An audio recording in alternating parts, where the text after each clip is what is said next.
My mother's best friend in another state surprised her by saying she would personally pay for a plane ticket to come out and see her as a special birthday treat. After getting an okay from the doctor, saying that she was good enough to travel, my mum packed her bags. When you're in your late 50s and never see your friends, you jump at the chance to see them. So for 2 weeks, my mum was going to be in another state, visiting a friend, allowing me to have the house to myself for the entire time. Unlike some girls, I did not throw parties or have friends over. Really, I just went to work, came home after, and relaxed. I had been staying by myself for years. When I did live on a college campus, my roommate almost never slept in our room. And before that, as a teenager, I was often home alone overnight for many reasons. Also, I am no delicate wallflower. I'm not so petite, but I'm not overweight. Honestly, I'm an average build, but I could probably knock down someone if I needed to. So after my mum had left for the 2 weeks, life went on as normal. For 3 days I continued as normal, but by the end of the first week alone, I had really only left my house to go to work or to go to the grocery store. But at the beginning of the second week is when I felt uneasy. I'm not easily frightened, so this unease was foreign to me. While I had not invited people over, I did go to a friend's house. She and I just wanted to hang out, binge on junk food and watch horror movies, and gossip about lame bullshit as we were still teenagers. I went home around midnight, so it was very dark when I pulled into my driveway. I should mention that my house is practically in the middle of nowhere, and my nearest neighbour is at least a mile away. And to make matters worse, we have an outdoor light that automatically kicks on when it's dark outside, like a city streetlight actually. Well, ever since Mum went on her trip, the light began to flicker, and when I'd look outside in the night, I would sometimes see pitch black. Anyway, midnight, and it was my dumb ass that ignored the light outside being very flickery. It was practically off, only giving me faint glimmers of light to show me the door. I just used the flashlight on my phone, turning off the flashlight when I was on my porch, so I stood in darkness. No porch light or anything were on. When I stepped onto my porch to unlock the door, I heard the cat meowing. Mum and I are allergic to cats, so we can't keep one inside of the house. Why we don't just bite the bullet and take an allergy pill? I don't know. But the cat was perched in the porch swing as usual, as I could tell by her meow's direction. She also hissed at me, or something in the dark. Damn pole light, why didn't it work? I passed my cat's hissing off as her being a drama queen, and head inside. Now this is where I stop stalling and say what happened. By coincidence, one of the movies my friends and I were watching was called Psycho. You know, crazy dude with a mummy complex in a motel killing people, with the infamous shower scene. And who can forget Norman Bates' stare at the end of the film? His eyes. His evil eyes. Just after walking through my front door, I felt weird, like I had done something stupid. Chills ran down my arm and through the back of my neck without explanation. I swore that just after I closed my front door and locked it, I heard a crunch. A crunch like a person eating cereal. I shrugged it off and proceeded to get my ass into bed, and that was it. The next night I got home late again, this time from work. I had been given the task of locking up the gas station before coming home. It was around midnight again, and I came home this time to complete darkness. Only the car's headlights shined my way. Hastily, in the black of night before my lights automatically kicked off, I ran into my door and let myself in the house. There was the sound again. My cat hissed, following by crunching. Let me remind you, and think of this. It's pitch black. Outside of my field of light, I see nothing, and I'm going off what I assume there is. That night, after going to bed, I wake up to the sound of something falling out on the porch. The sound was so loud it penetrated the walls of my house. I live in a one-story home, so the sound had not to travel far. My bedroom is in the middle of the house, like the exact center. I was startled by the sound. It was 2 a.m. At first I thought it was the cat playing outside. She's weird. Curious, I got up to investigate. There I was, wearing random clothes to sleep, my hair in a ponytail, my phone at 50% charge, at my most vulnerable in a half-asleep daze. I peer around the corner of the hallway and look out our doorway. Our front door is one of those doors with a big window on it, so you could see outside pretty darned easily. The light outside was working again, but I wish it hadn't. I reference Norman Bates as a sign of, what is the word? Irony, given I had seen Psycho recently.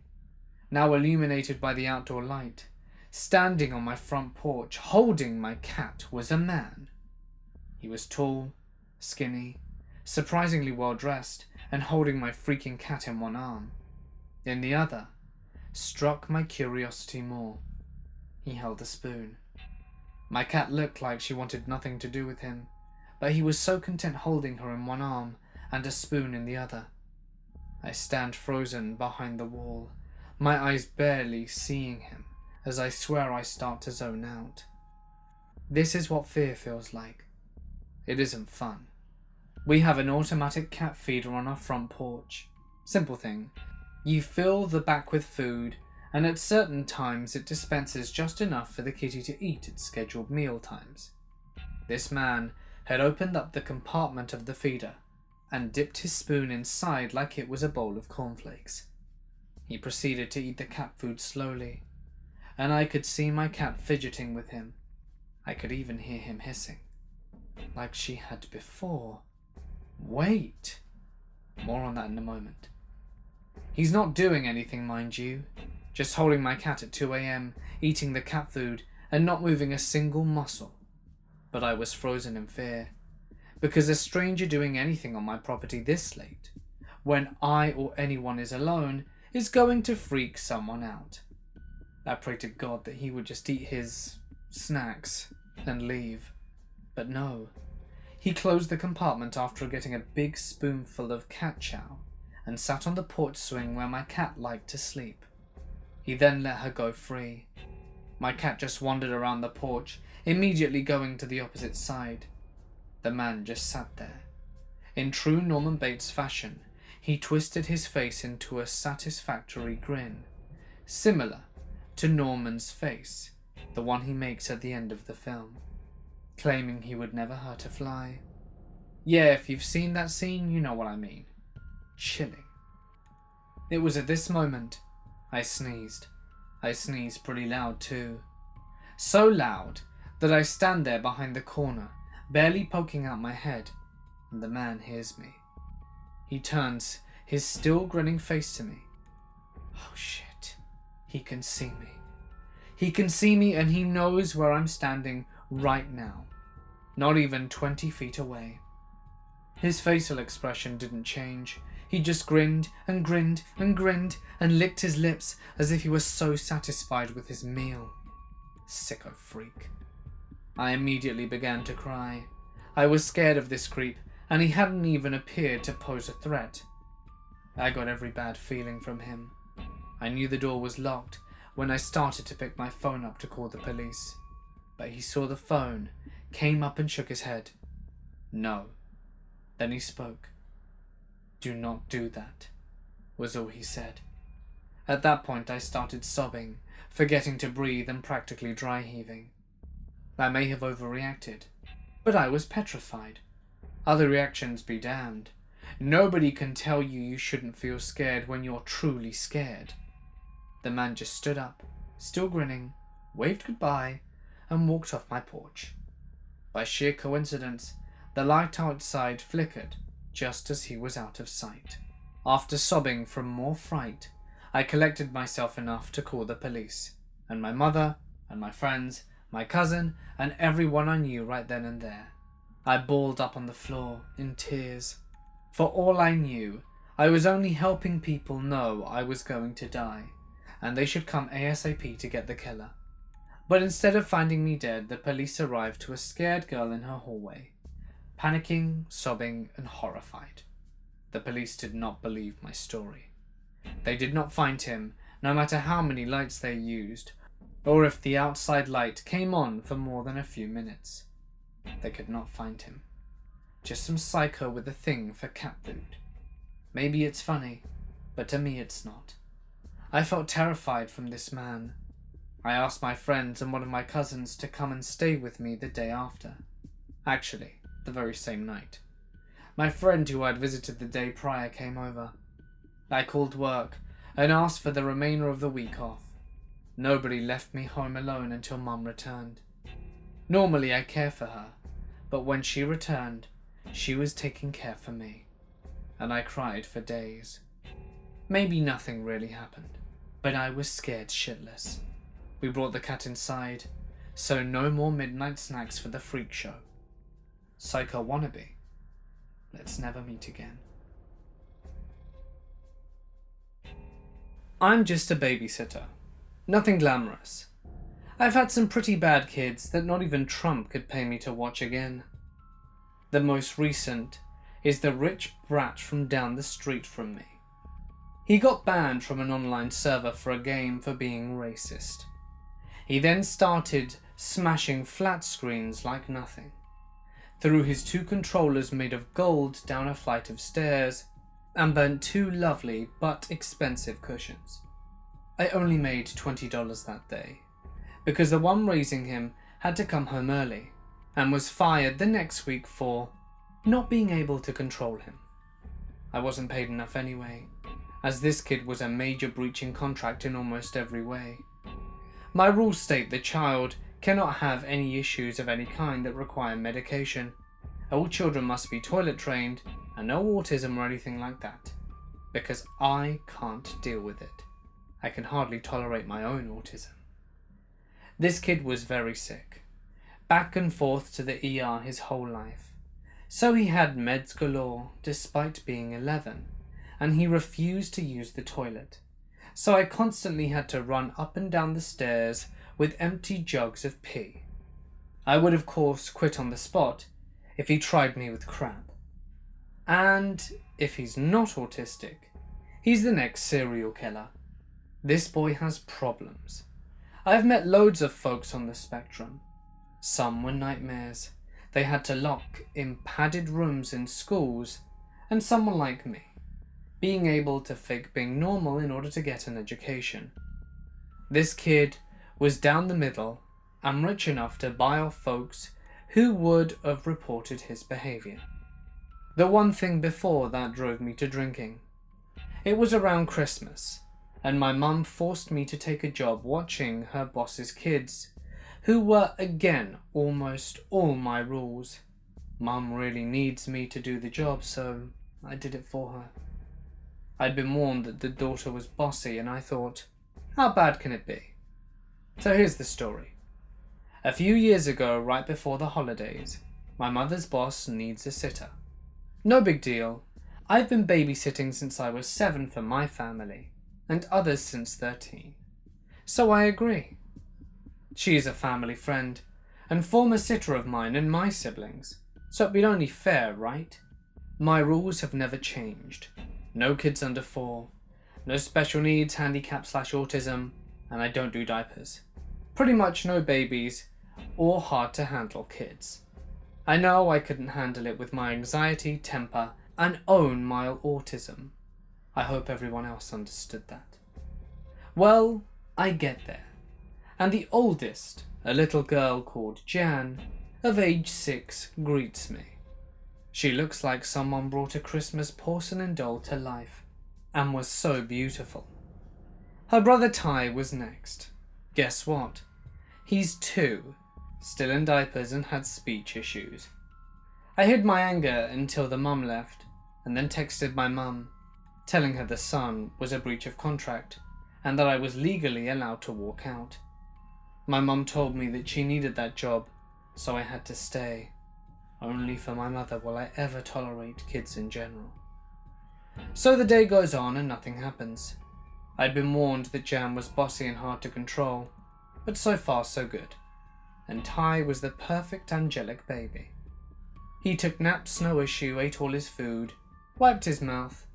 Too bad I had to change his butt, otherwise I'd have been in love. The next day I go back, and holy sweet mother of Jesus did I wish I hadn't. Ty was never an issue at any point ever, unless Jan did something to get him going.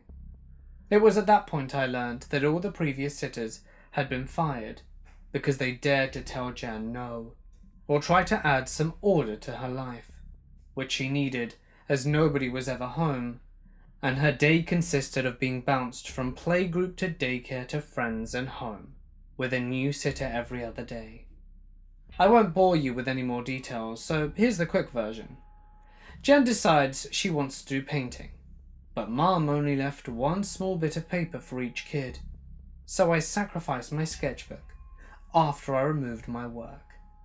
Jan decides she's the next Michelangelo, and in the time it takes me to blink, she's got fluorescent purple paint up the walls and all over the hardwood floors and leather sofa.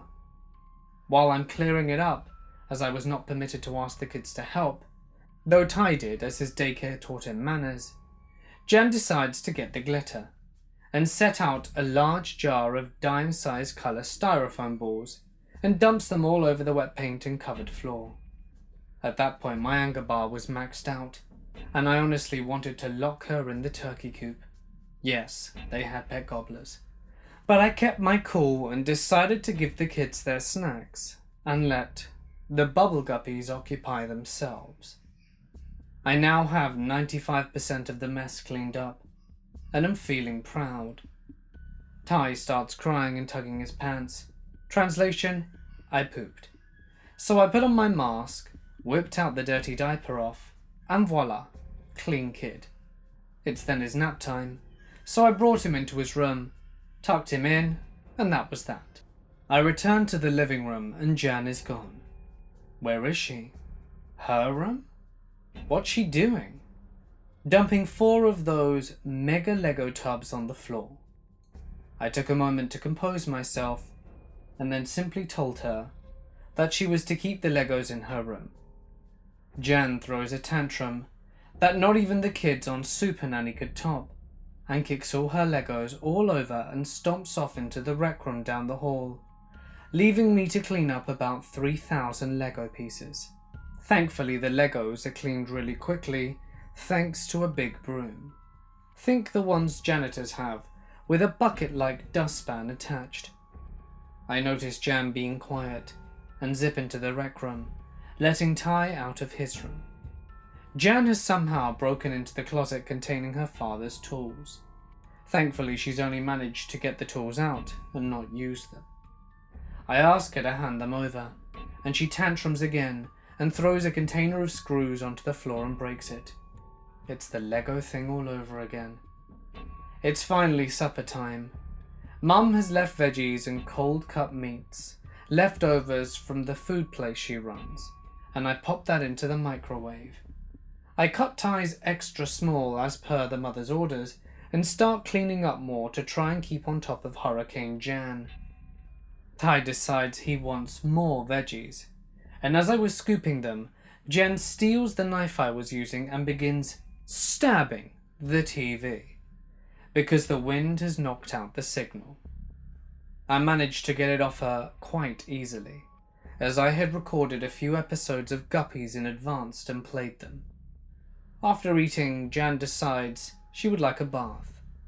What I don't know until it's much too late is that their tub doesn't get cold water.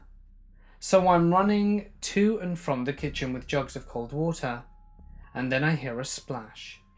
Jan has pulled a wall-mounted rack of shampoo, conditioner, and anything else you can imagine, and is now dumping it all over her head and Ty, who is now naked in the tub as well. Jan decides the water's still too hot and gets out, gets a huge glass jug, fills it and then immediately drops it. And now there's a mini flood of broken glass everywhere. At least the paint's getting washed off more. I tell the kids to stay in the bathroom as I clean it. By now I'm having chest pains at the ripe old age of 19. Jan hands her brother a steak knife and tells him to run with it. I quickly dump a pack of plastic spoons, Ty's obsession, on the floor, and he dropped it, and I locked the knife away. Jan decides to somehow pick the lock on her mother's door and go through my bag, and throws a fit because I wouldn't let her have one of my candies. They were medication. And while the sleepy effect would have made this whole situation better, I am against drugging children or harming them, and tried explaining that they were medicine, but she kept on screaming. Jan rips out one of the routers from the walls and wrecks the room and the kitchen. I go numb and have the mother of all panic attacks in the middle of the cleanup. Her mother comes home and I bolt from the house to my mum, who is outside having a smoke. She has to hold me because I'm about to faint. I was not allowed to tell the mother what her hell-spawn daughter did, as her mother is the "my baby is perfect in every way" type. I went home, drank a pint of whatever booze I found, and locked myself in my room for the next week.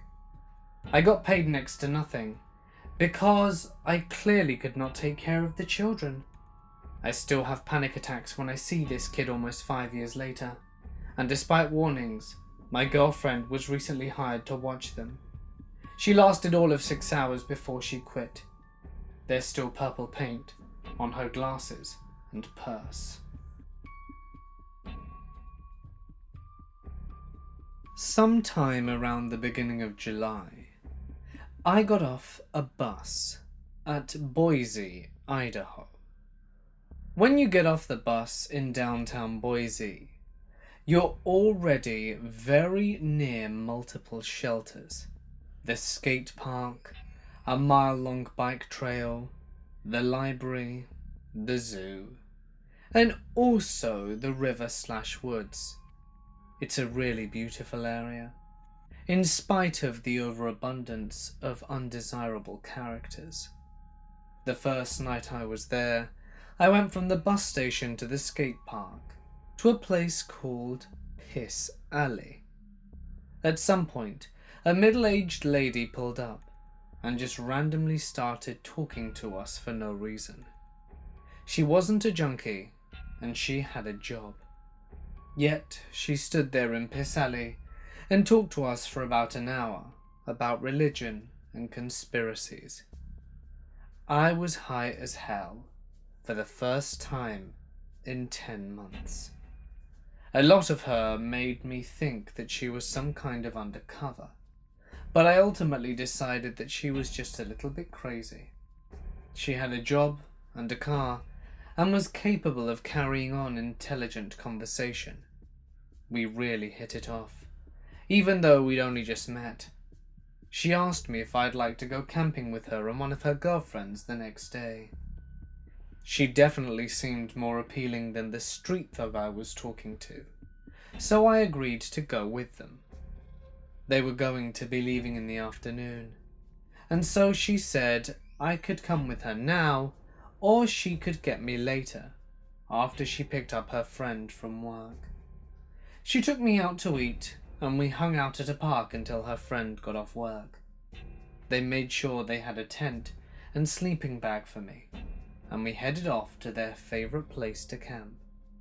Long story short, we went out there, we did camping things, we had fun, and we came back. I didn't get chopped into little pieces, but I also didn't get chopped up. It was about 11 p.m. when she dropped me off back at Piss Alley. As I was getting out, this tweaker with long dreads approached the car. He was talking really fast, and he said, "I'm not on drugs. I don't have any drugs. I got a couple bucks and I got a couple of friends, and we need a ride. We need a ride across town, and we just need a ride real quick."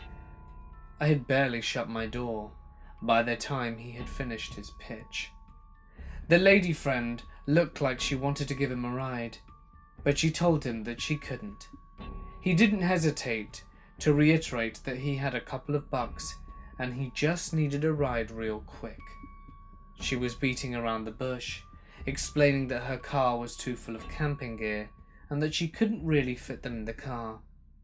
One of his friends was a girl who looked to be about 15, and he definitely was on drugs. I could tell because, well, so was I. He was starting to reword his pitch for a third time when I interrupted him. Being sure that I had his eye, I bluntly told him, "Hey, no, she can't give you a ride." Then I waved her on and she pulled away from the curb, leaving him and I looking at each other in the eyes. I could tell he was pissed. I knew that in his mind, I had disrespected him. Right away he fired off. "Who the hell are you? Is that your old lady? Are you even from around here? Do you know who I am? I'm TK. Everyone around here knows me, and you must be brand new round here. You ask some people, they'll tell you. I run shit round here." He went on to talk about how nobody messes with him, and how he's got everything.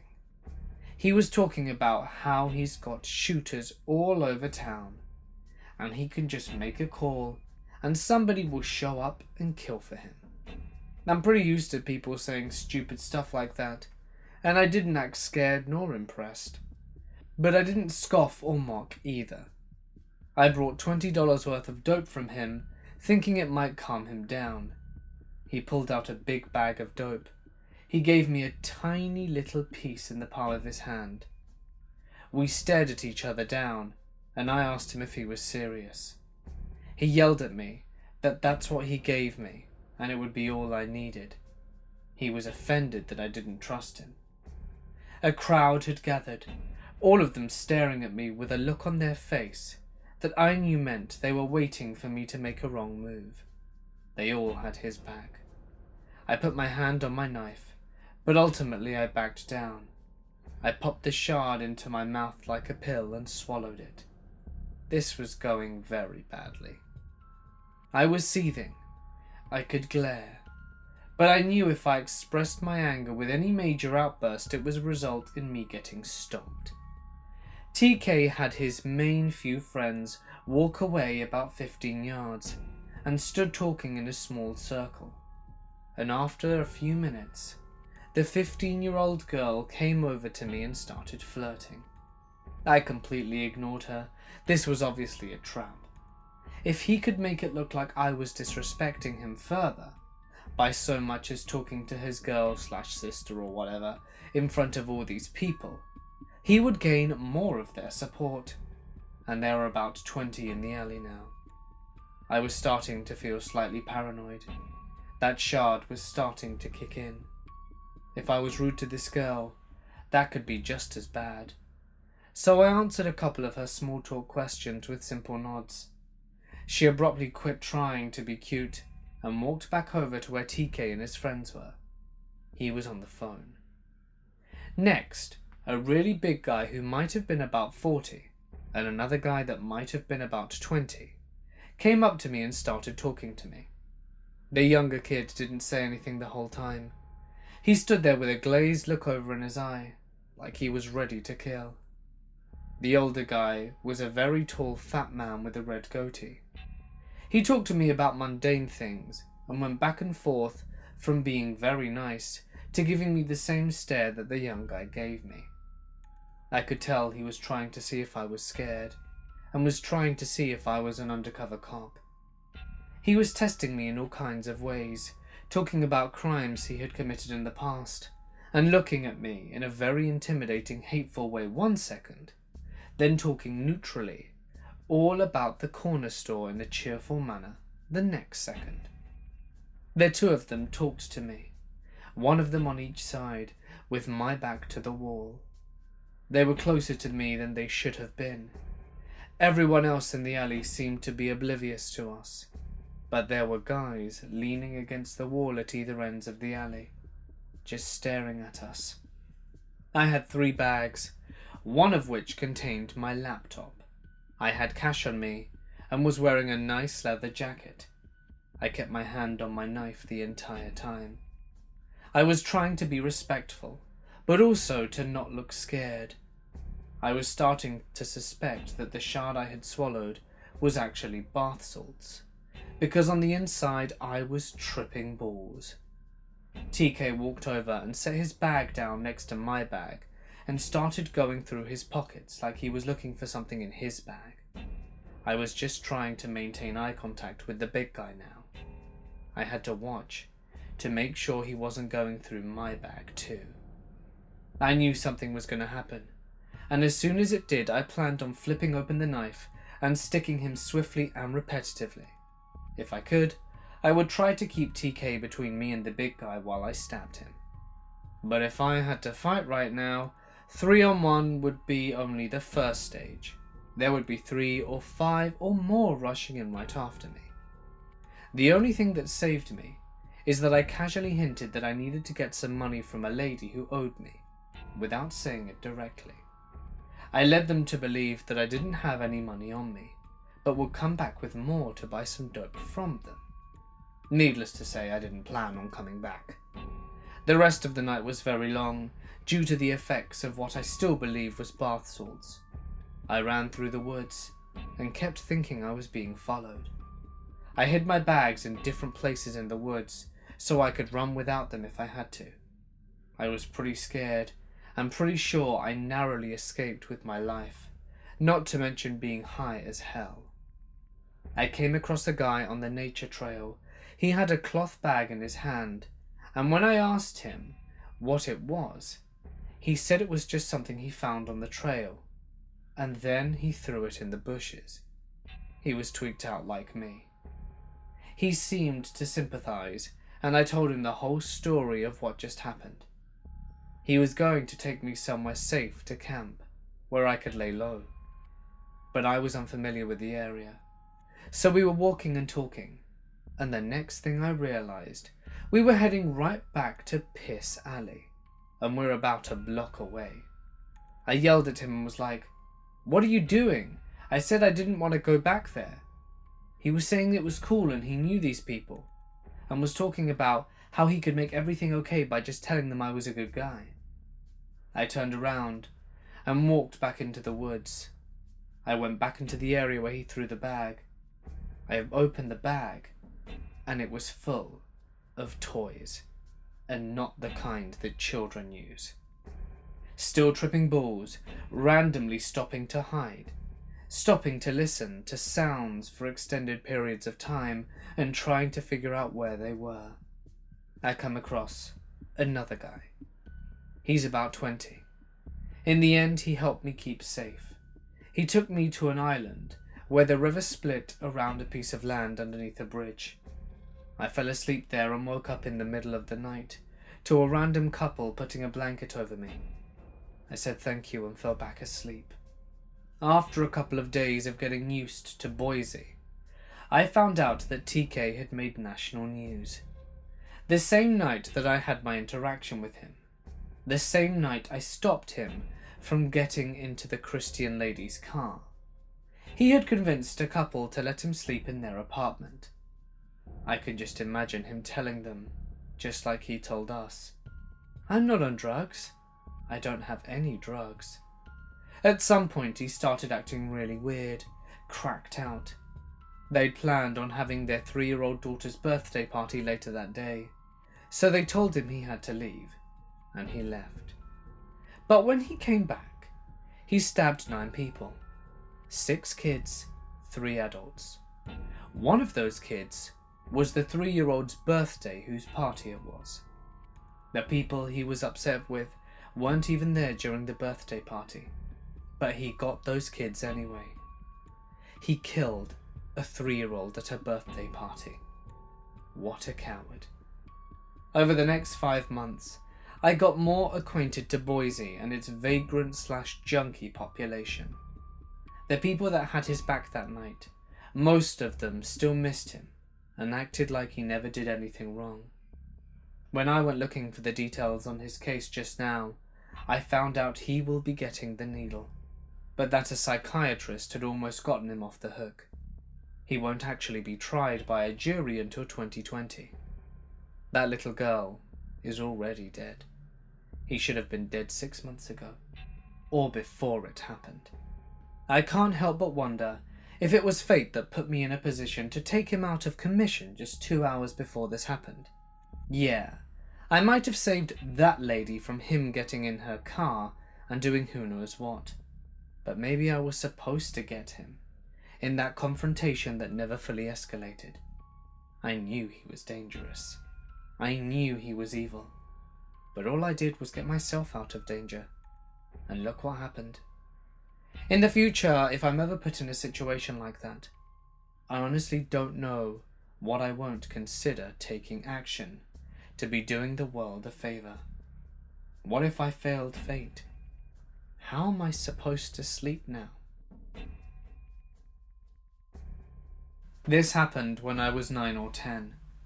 My parents rarely left me home alone, but when they do, it's mostly because they've got adult stuff, like going on for a relative's funeral ceremony, visiting a hospital, or something like that they don't want to bring me to, because they're scared that I will act awkwardly, and they're right.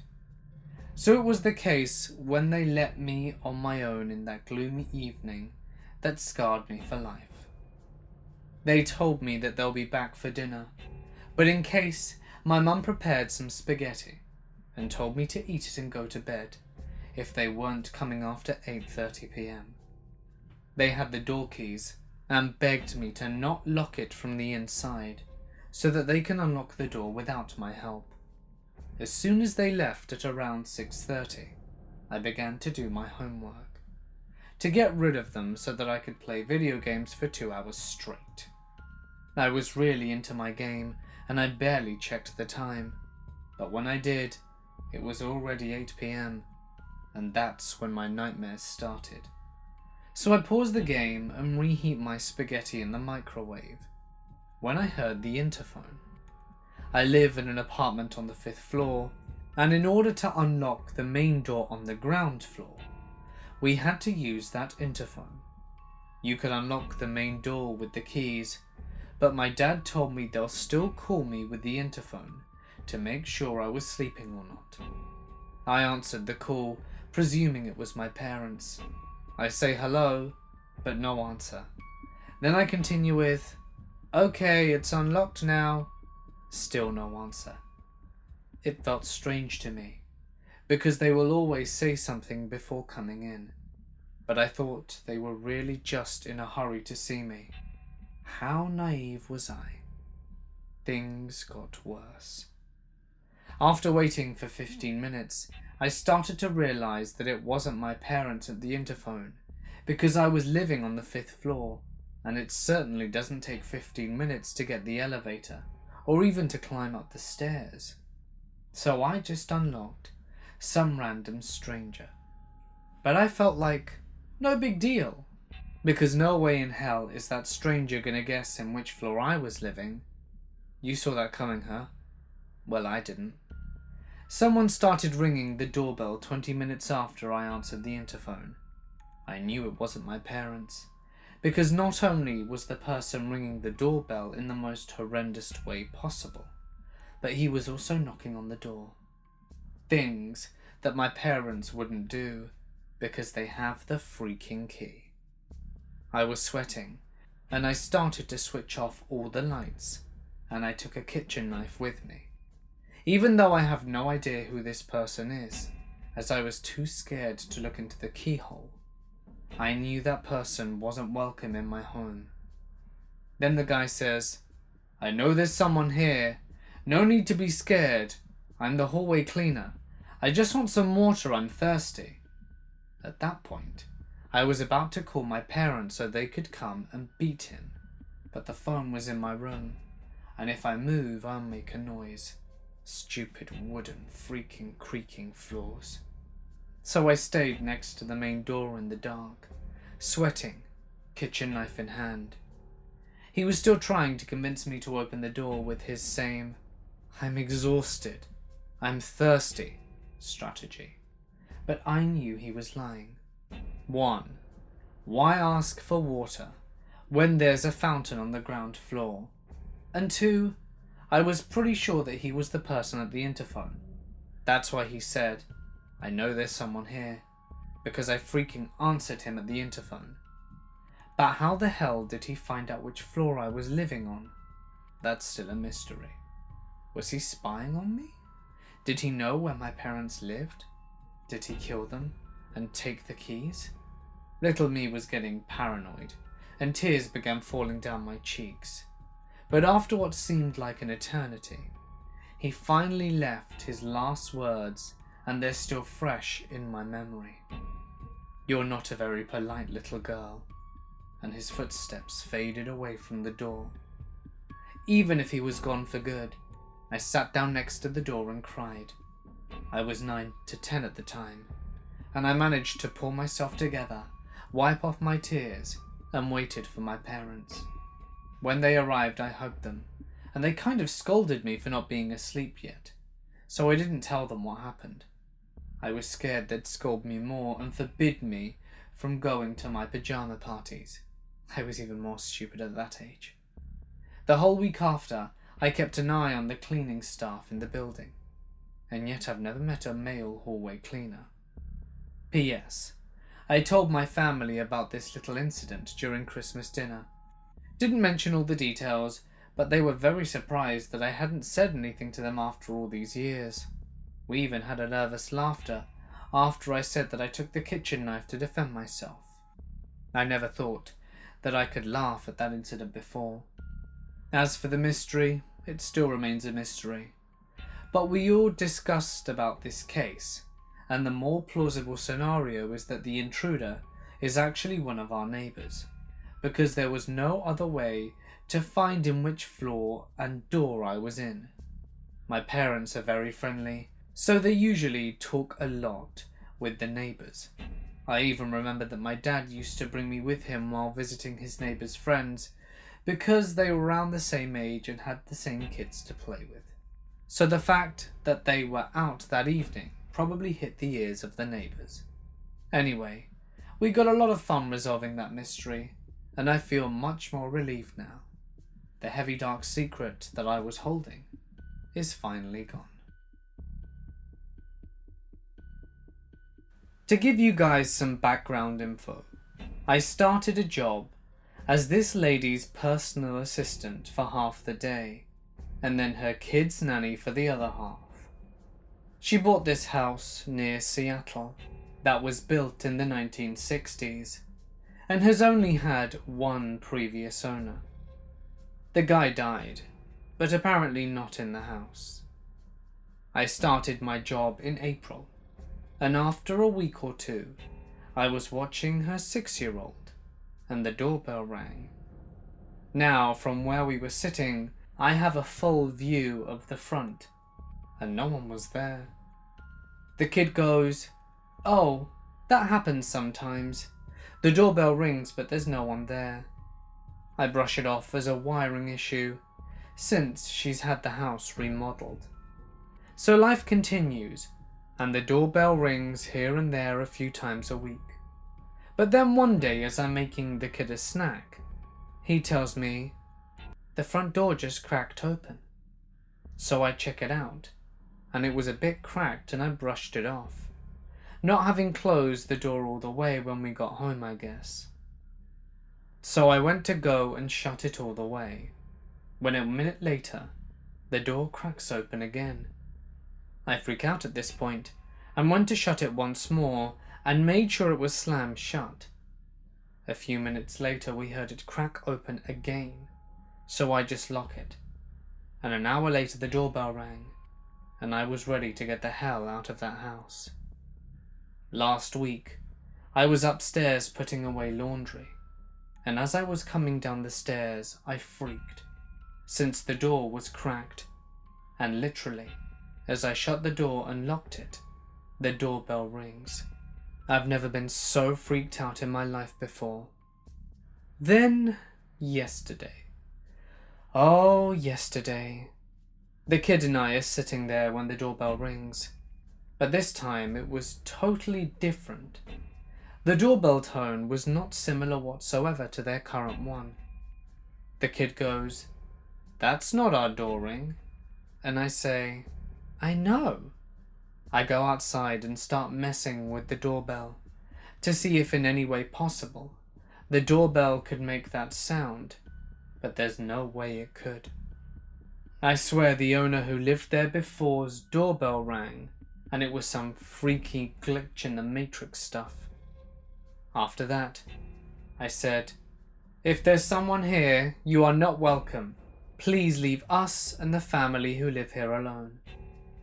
This morning I was leaving with the kid, and as I was getting ready to shut the door, I stopped, because I heard faint whispering around the upstairs, and then something from the shelf fell into the kitchen, and I never left so damn fast. So what's going on? If someone is here, why do they keep ringing the doorbell? And how the hell do they make it ring a different tone? Freaky. One morning while I was alone in the house, all of the fire alarms started going off at once. It didn't make sense, and I checked the entire house for a fire. I wasn't cooking. It was 50 degrees out, so it wasn't hot. And when I brought it up to the lady I worked for, she told me that it was weird that all of the fire alarms were going off at once, when none of them were all wired together. It only happened once, but it seriously didn't make sense. The lady I work for knows that weird stuff is going on, and the kids and her call it Harold the Ghost, but she knows things were slowly starting to progress too. I came back to the house with her early one day, and she was saging the entire house and said, "I think it's time we say goodbye to Harold." But 2 weeks ago, I had to watch the kid at the house a whole day, since he had a day off from school, and while we were downstairs, I saw something moving from the corner of my eye, and I have a full view of the upstairs and his door. It was freaking me out, because it was opening and closing on its own, but it never completely shut or anything. There was no air moving, and of course, it seemed as if the house was haunting, and this spirit, or whatever it was doing different things now. The temperature in the house began to randomly drop drastically in areas that we were in, and then go back to normal. Like it gets so damn cold out of nowhere, and then goes back to feeling semi-warm. Today, this afternoon, I told the kid to go and shower, and we're walking upstairs. He trips going up the first step. Now to the right of us is the extra nice living room that no one goes into, but my boss had it all decorated for Halloween. She has this giant white ghost thing that hangs from her giant front window that you can also see from the outside. Now this ghost decor has a button that when you push it, automatically makes a demonic sound that says "follow me." It isn't sensor-based at all. It doesn't do weird stuff when you pass by, so you literally needed to give it a solid push to the button for it to do anything at all. It's not plugged in or anything. Anyway, he's crying, and the ghost decor is not anywhere near us, but we have sight of it, and it goes off. It plays the flipping sound like someone pushed the button, but no one did. The kid stops crying and is freaked out himself, and he has never been freaked out by the thought of a ghost. It's been up since October 1st, and has never done that, but tonight it did. I never wanted to cry so badly, and I still had 30 minutes until my boss came home. The kid tells me, "You know, that was really freaky, but the ghost did some other things when you weren't here. He said, 'You know how Mummy took all of the smoke alarms because the alarms kept going off randomly. But one time, when you weren't here and we were all sleeping, the alarms went off again. But Mummy took out the batteries before that happened, so it didn't make sense. Funny thing is, I've seen the fire alarms laying out and thought she was just replacing the batteries or something, and never put them back. But I now realize the actual reason. She saged the house and said prayers and even poured salt all over the ground and the front. But it seems like whoever it was hasn't left, and still likes to come out, but is showing himself in different ways now, and is obviously progressing. People were saying before that the doorbell probably has wiring issues, but apparently the old doorbell rings that sometimes rings is an entirely different wire in a different area that still goes off. And now all of this new weird stuff. What else is there to do when warding off unwanted spirits? A few years ago, I was doing a high school project where I had to interview a figure I looked up to in my life about a trying time in their life. Naturally, I chose my grandma-like figure in my life, Marie, who took care of me when I was growing up. She was a robust 95-year-old double amputee with red hair that she would dye every Friday, though she would never dare admit to it. Marie was born in the 1920s to a very large family, under an abusive father. She never right out said she was, but she dropped some large hints.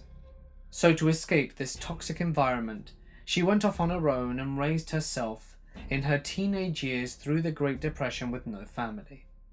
It wasn't until years later, probably the 1990s, she was contacted by her only surviving brother Buddy. He wanted to meet up and talk. So they did, and everything went well. When they did, he told Marie about how his wife died of cancer and about his daughter Carrie. They moved to the same area as Marie in the southern US, where Buddy would eventually die from old age. This left Carrie without a home of her own, so she moved in with Marie to help her adjust to life, given that she had just gotten her first leg amputated in the early 2000s. It was no secret that Marie had money. So when Carrie heard of this, and thought that Marie had no surviving family, she likely got greedy and decided to stay with Marie with the thought that she would die, in order to get more from the will. We do not have solid legal proof that Carrie tried poisoning her. All we know is that Marie was in great condition, but slowly got sicker and sicker as days went on. Doctors couldn't figure out what was wrong, and just described it to old age. Aside from what Marie told my mother, she figured out that Carrie was messing with her and her food and kicked her out of the house. As soon as she did, she started feeling gradually better, and eventually, like normal. Carrie would go on to do some other shady type stuff that even more solidifies her poisoning theory. She lived in the same small town as me, alone in a small house on the edge of town after her late husband Quinn passed some years ago. So when her friend, my mother, had kids, she adopted me as one of her own. So when I asked if I could interview her, she was delighted, and we scheduled to meet the next week for a few hours. When I came that day, I arrived to see that she had brought out pictures of her and her husband in Honduras, years ago, fixated on one of them standing together in a river cleaning. This is where her and our story will begin. Marie and Quinn used to live in the northern United States. They were married and stayed happily for many years. Until one day, Quinn told her that they would be moving to Honduras for his job. And so they did. They moved into a large house on the outskirts of a small village with a river out back, deep in the forests of Honduras. For the majority of the time, there she stayed in the house, traveling only with Quinn after she learnt her first lesson the first time. She then went into a story about how one day, out of curiosity, she went out alone to a public meeting that went on every week, and she heard people talking about it.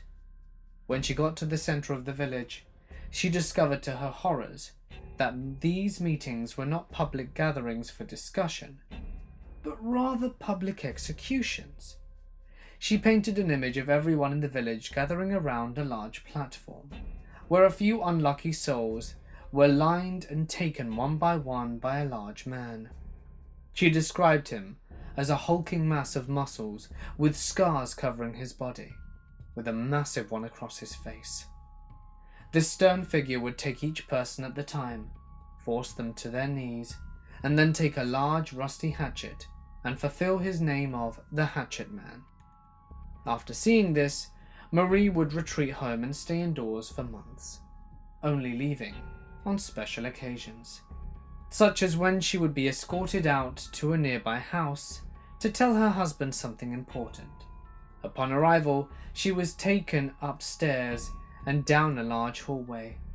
When she entered the door at the end, she found her husband with several other men in suits that she described as Honduran officials, playing poker with a bathtub full of money in the room. Quinn scolded her for coming to find him, and she returned home. The next morning, she was sitting outside on her porch when a jaguar came down and started to drink from the river. She sat and watched it for what felt like hours. Before leaving, it looked at her and ran off. She then got the feeling it was time to leave. Coincidentally, the next week she was awoken in her room by a family friend in the middle of the night, expressing to her that something went wrong and that she needed to get out now. The woman handed her a note from Quinn that said a coup had broken out and that she isn't safe here anymore, and they must leave before sunrise. The letter continued detailing directions to a field where a plane would be waiting for her to take her to the southern United States with only an address. She tried finding Quinn, but couldn't, and with only a few hours before dawn, she headed to the field. When she arrived, she saw a large empty knee-high grass pasture with a small two-person plane sitting in the middle. She approached the plane with only the guidance of a dim candle, and just when she was about to board, she felt 2 firm taps on her shoulder. Marie turned around to see a large figure looming behind her, the Hatchet Man. She described being immobilized with fear as a trickle ran down her leg. But before she could yell for help, the Hatchet Man said in a low voice, No, Miss Marie, don't scream. I'm here to make sure you get on this plane safely." She got on the plane and left Honduras, never to return. She went to a small house on the edge of a small town and would not hear from her husband for several months, until one day when he randomly arrived to the door with flowers. Marie would later develop cervical cancer and have her reproductive organs removed, keeping her and Quinn from ever having kids. Through this, and an eventual double amputation, didn't stop her from having a family, befriending a woman, and taking in that woman's kids as her own. She would die roughly 20 years later, leaving everything to her kids, and one other person, Carrie, a whole $100. To Marie, thank you for everything you have given me. To the Hatchet Man, if you're still out there, thank you for your service. But let's never meet. My girlfriend and I had been living in our new apartment approximately 3 to 4 months at the time of this story. For clarification and background, we live in a basement level unit. The one and only entrance is inside the building and down the stairs. However, there's 4 windows facing nothing but a row of shrubbery and tree line.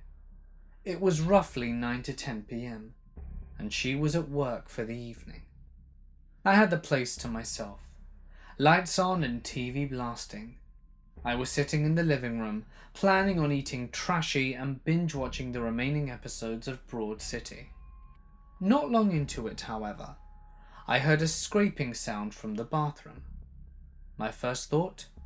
A mouse, which was the last thing we needed. So I get up and make my way through the hallway as quietly as I can to catch a glimpse of it. The closer I got, the more I realized the scratching wasn't coming from the bathroom, but rather the window of the master bedroom. My next guess was it was simply kids playing outside, as they tend to, or the bunny I had seen bouncing out there that morning. Even more likely, someone taking a dog out to pee. I paused, tried to hone my hearing, and only then noticed it wasn't a sound echoing from outside, but rather scratching on the window itself. I started entering my bedroom when I noticed the sound stopped and moved to the adjacent window in the room next to it. A smaller bedroom that gave us the creeps as it is. We never used it, and there was no light source. It simply sits dark and empty aside from a few boxes of my clothing. Now, thinking back, it was probably a bad idea. I'm a small girl, maybe 5'2", 90 pounds and soaking wet. But I do have a bit of a spirit and tad bad temper. I had hoped, upon being discovered, that whoever it was, obviously to me, now that was more of a someone and not a thing, would run off. I had caught them red-handed. So I steeled myself and yelled out, "I hear you. What do you want?" The scratching stopped instantly. I waited. After what felt like an eternity, I assumed the coast was clear. I made my way to the windowsill and slowly cracked open the blinds. I don't know why I did. Because there he was crouched, peering into me with the widest and wildest eyes I've ever seen on a person, most certainly strung out on something. He told me to let him in. As shocked as I was, I almost laughed at the audacity, as if I was just going to swing open the window and let him waltz in. Using the remaining courage I had mustered, I tell him so not gently, "Get the hell away from my house." He again told me to let him in, to which I informed him that I was calling the police, and hurriedly proceeded to do just that. I even turned the phone to face him for added effect, hoping this would scare or intimidating him. Anything to get this man to leave. Unfortunately, it had the exact opposite effect. He was seething, raging, and practically foaming at the mouth. He drew back and punched the window hard, repeatedly slamming his fists and palms against the glass.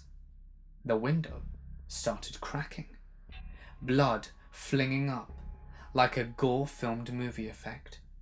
I was out of there fast, heart racing, slamming the door shut behind me, so tempted to run out the front door, but incredibly scared that he would just come around to the front of the building. It would take no time at all for him to do so. Torn and trapped, I picked up the nearest blunt object and placed it between myself and in between the two doors. I figured whichever one moved first, I'd go out the other. I still had the phone to my ear, urging the 911 operator to get someone here fast. In my panicked state, I also feared for my girlfriend, who would usually be coming home soon. I messaged her, warning her about what was going on. Eventually, sirens and a pounding came to the front door. The police arrived. I explained what had happened, and they searched the apartment and area near the window, coming back with a set of keys that he had possibly dropped, but no sign of him, other than the broken window. They took a sample from the blood splatter that was left on the glass.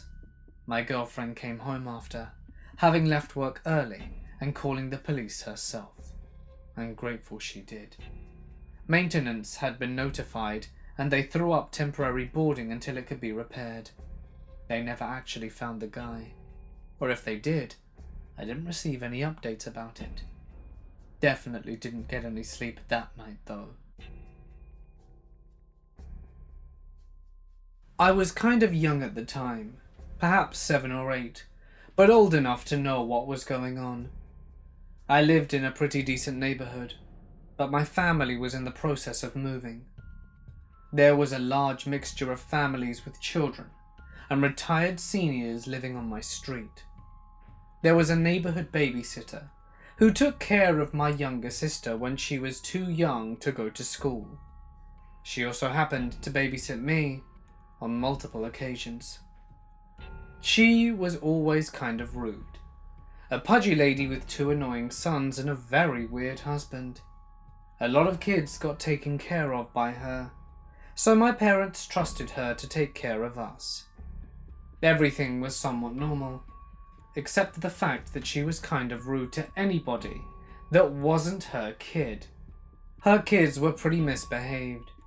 They were always fighting, hitting each other with plastic swords, and screaming at the top of their lungs. At one point, the youngest of toddlers had a nap, and she forced all of the children to sit in a corner and be quiet besides her kids. Odd behavior for a babysitter, but we never thought much of it. Another thing to mention is that she took naps while babysitting, as in she didn't pay attention to the kids. She just shooed them away and fell asleep. She was also notorious for giving her sons chocolate milk and telling others they had to have water. My sister and I tried to ignore it, but eventually we were kind of annoyed. My sister had a loud mouth, so she told my mum about how she treats the kids she looks after versus her own children. I'd also like to acknowledge that my sister had just turned 4, so she wasn't great with words. My mum was angry with the babysitter, but let it slide, as we were moving in a month and she didn't know if we were being completely honest. The house we moved to is the house I spent a large majority of my childhood and teenage years in. Things were normal once we transitioned into the new house, until we got the calls. We changed our phone numbers, so we weren't really sure how the babysitter and her husband had found it so quickly. She called every day, saying that we needed to pay her and that we owed her money. She was just angry that we moved, and were currently on the lookout for a babysitter that was closer to home. My parents received these calls every day, and they consisted of the babysitter and or her husband screaming, which meant that I could hear the voicemails and calls quite clearly. They kept harassing us, and my parents grew agitated and worried. It all ended one night at 10 p.m, when my sister woke up to the sound of banging on the front door. It continued for a good 10 minutes, and it was very loud. My sister was freaked out, so I decided to go see if my parents were awake. They were. They'd opened their eyes, kind of confused to see what was going on. My dad told my mum to stay upstairs, and he foolishly went downstairs to get the door. As I stood at the railing nervously, my sister stayed in the bedroom, because she was unaware as to what was actually happening. When he opened the door, I felt sick and terrified. There was my babysitter and her husband, who managed to not only find our address but also our phone number. The husband started screaming at the top of his lungs, yelling how he owed him money and to pay them, and shaking a knife. Yes, he had a knife in his hand. My dad told him that we didn't, and he warned him to leave unless he wanted the cops to be contacted. He didn't care. My dad went to close the door, but he stuck his foot in it, attempting to get inside. My babysitter was also yelling, but I couldn't hear what she had to say. We had a phone upstairs, so my mother quietly called the cops, as my dad struggled to get the door closed. Once he did, the banging and screaming continued. They wouldn't leave our property. I was freaked out, so I started crying. My sister saw me crying and she did the same. Long story short, about an hour later they left, and the cops arrived having just missed them. My parents knew their info based on the fact that they babysat us, so it wasn't hard to track them down, and they were arrested. I always wondered if their children were home alone or left to sleep over, especially at a time so late. Regardless, they were released a few days later, but were not allowed to step foot near our house. I'm not sure if that woman still babysits, but if she does, I feel terrible for those kids. We never really knew what their intentions were that night. My dad saw the knife and knew they were up to no good. All I can say is, psychotic babysitter and your husband, let's not meet again. This happened this past Saturday at my Bachelorette party. The theme of my party was boats and hoes, and took place on a lake surrounded by mansions, as one of my best friends lives there. The day started off awesome. I was surrounded by a plethora of paper, chocolate, light up and inflatable schlongs, and we spent the day on the lake hooting and hollering and making all the other boaters laugh with our 6-inch blow-up man poles. This is a really nice lake community, but they also like to party, so they're all in good spirits about the explicit nature of our voyage. Anywho, we go back to shore, happy that we made our presence known to the entire lake. The annual community party is in a few hours, so we get ready and shine up the old lads for another show. We head over to the party on the boat and try to bank the boat at the park where the party is. A couple of times we were sure it pulled up far enough to not float away. So we roll in, the life of this snooze fest, and the desperate housewives and their bald-drunk husbands are all about the D. It's a good time.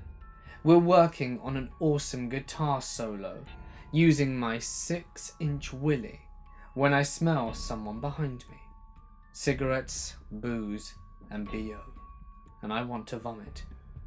Creep is in a pitted out grey t-shirt and black baseball shorts, probably mid-40s and definitely not a member of this upper class community. So you like dick, huh? I think my friend Willie is pretty funny. Yes. Note me being monotone with no eye contact or smiles, and I begin to walk away. I bet you like a lot of it, don't you? I give him a what the hell look. No. Are you going to use that on yourself later? I walk away quickly and don't look back. I find my girlfriends and tell them to be on creep alert. Next thing I know, he approaches my sister and asks her the same question. She tells me we were the gang and we were all on high alert. Then he approaches my soon-to-be sister-in-law. How old is the bride? She gives him a, "Are you kidding me?" look, and my friend Joan comes over to the rescue. None of your business. I brought my friends here to have a good time and you're creeping us out. Leave us alone. He then scurries away into the shadows.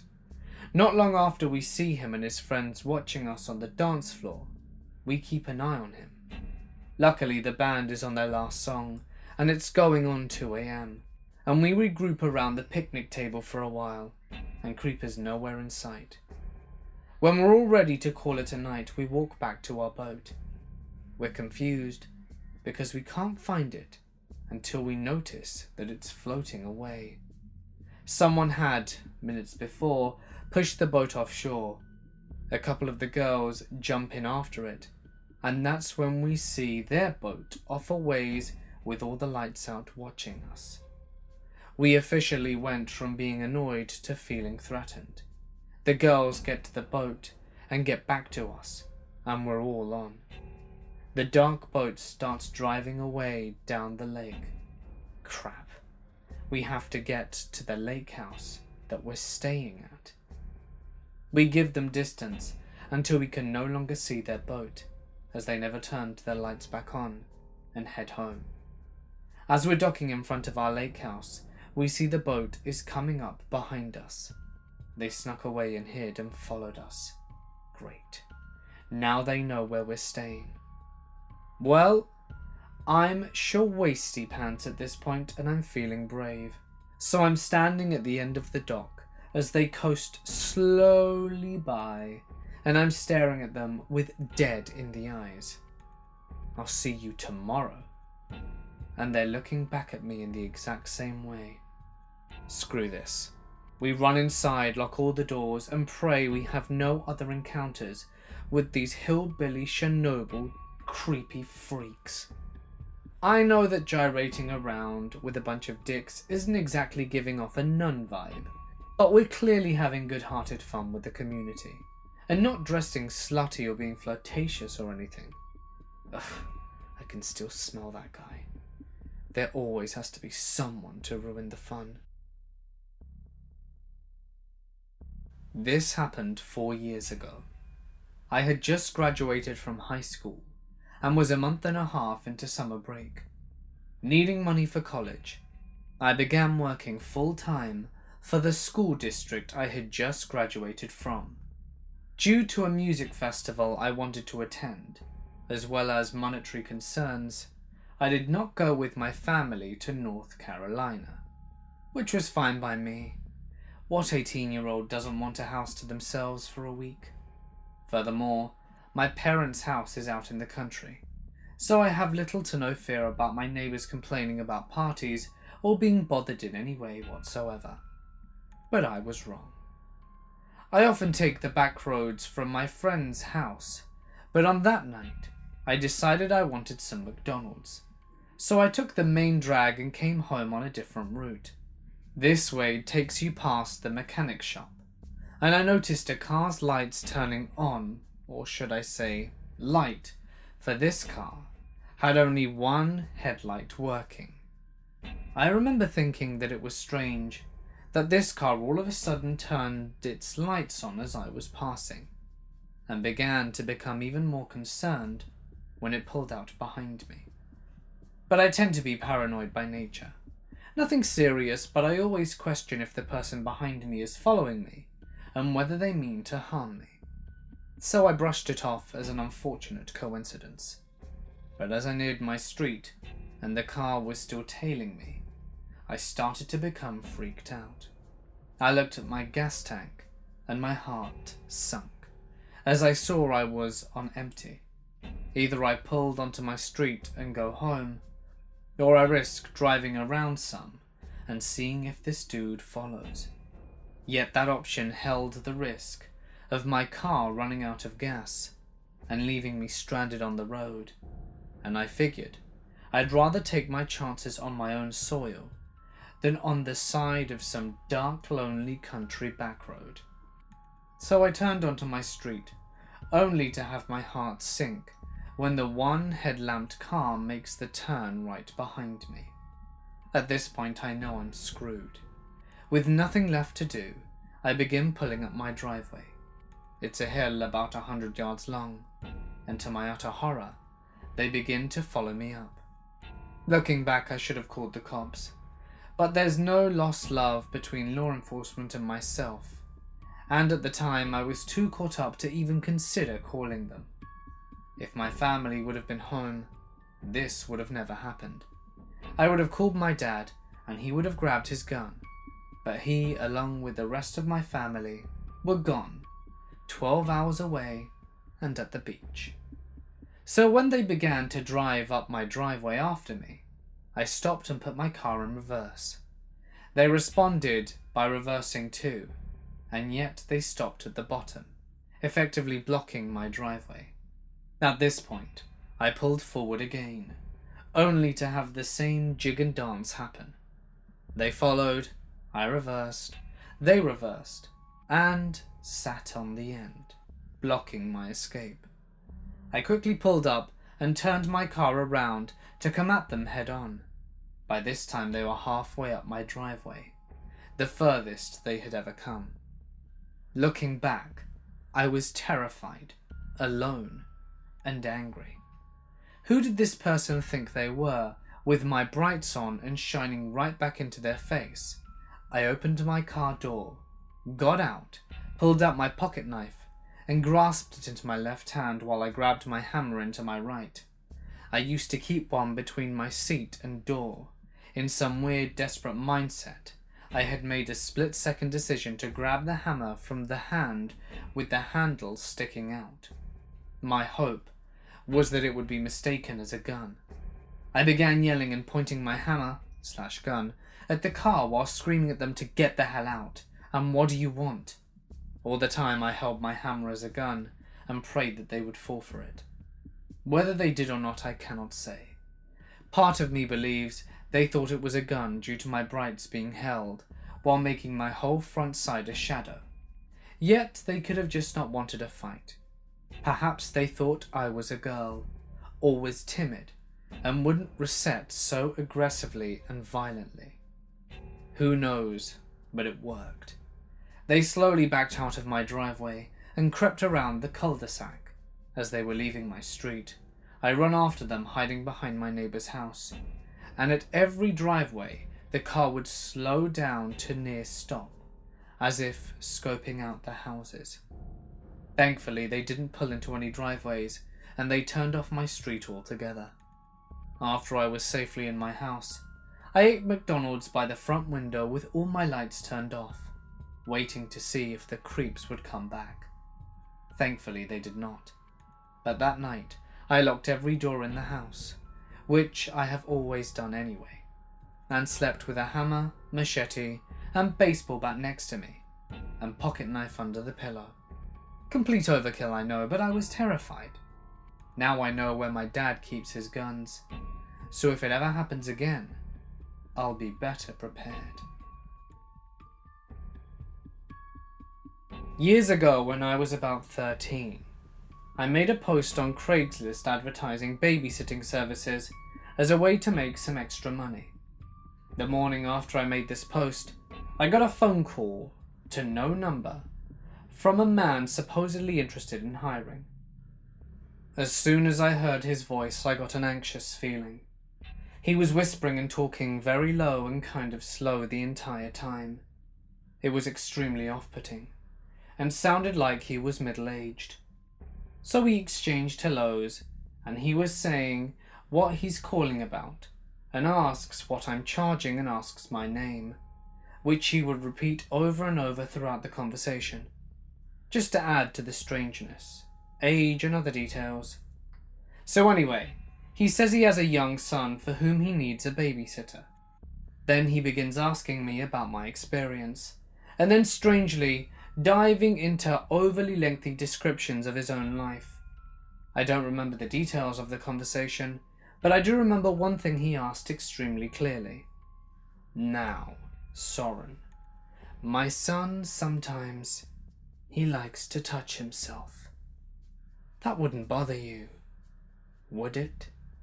In his creepy, slow, low voice. I just remember being filled with anxiety and wanting to hang up immediately. It was just sort of beyond TMI. His voice and tone really made it a lot worse. He sounded serious, but at this point, I was partly convinced that this was some sort of prank, and was almost certain he didn't have a kid. I had no idea how to respond, and even though this was on the phone, and me being stupid, and at this point a petrified 13-year-old, I responded with, no.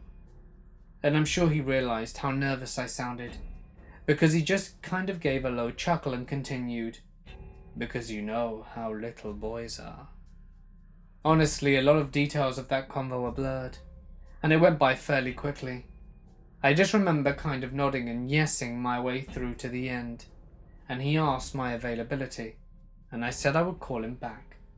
He ended with, okay, thanks, and a little chuckle, and hung up. I can't remember whether he gave me his info or not, but I'm pretty sure he didn't call me back. I do remember jumping on my computer and taking my ad down as soon as that convo ended. I felt like complete crap after that phone call, and wondered whether or not this was a normal discussion for an adult to try and have with a potential child babysitter. I mean, it's not, isn't it?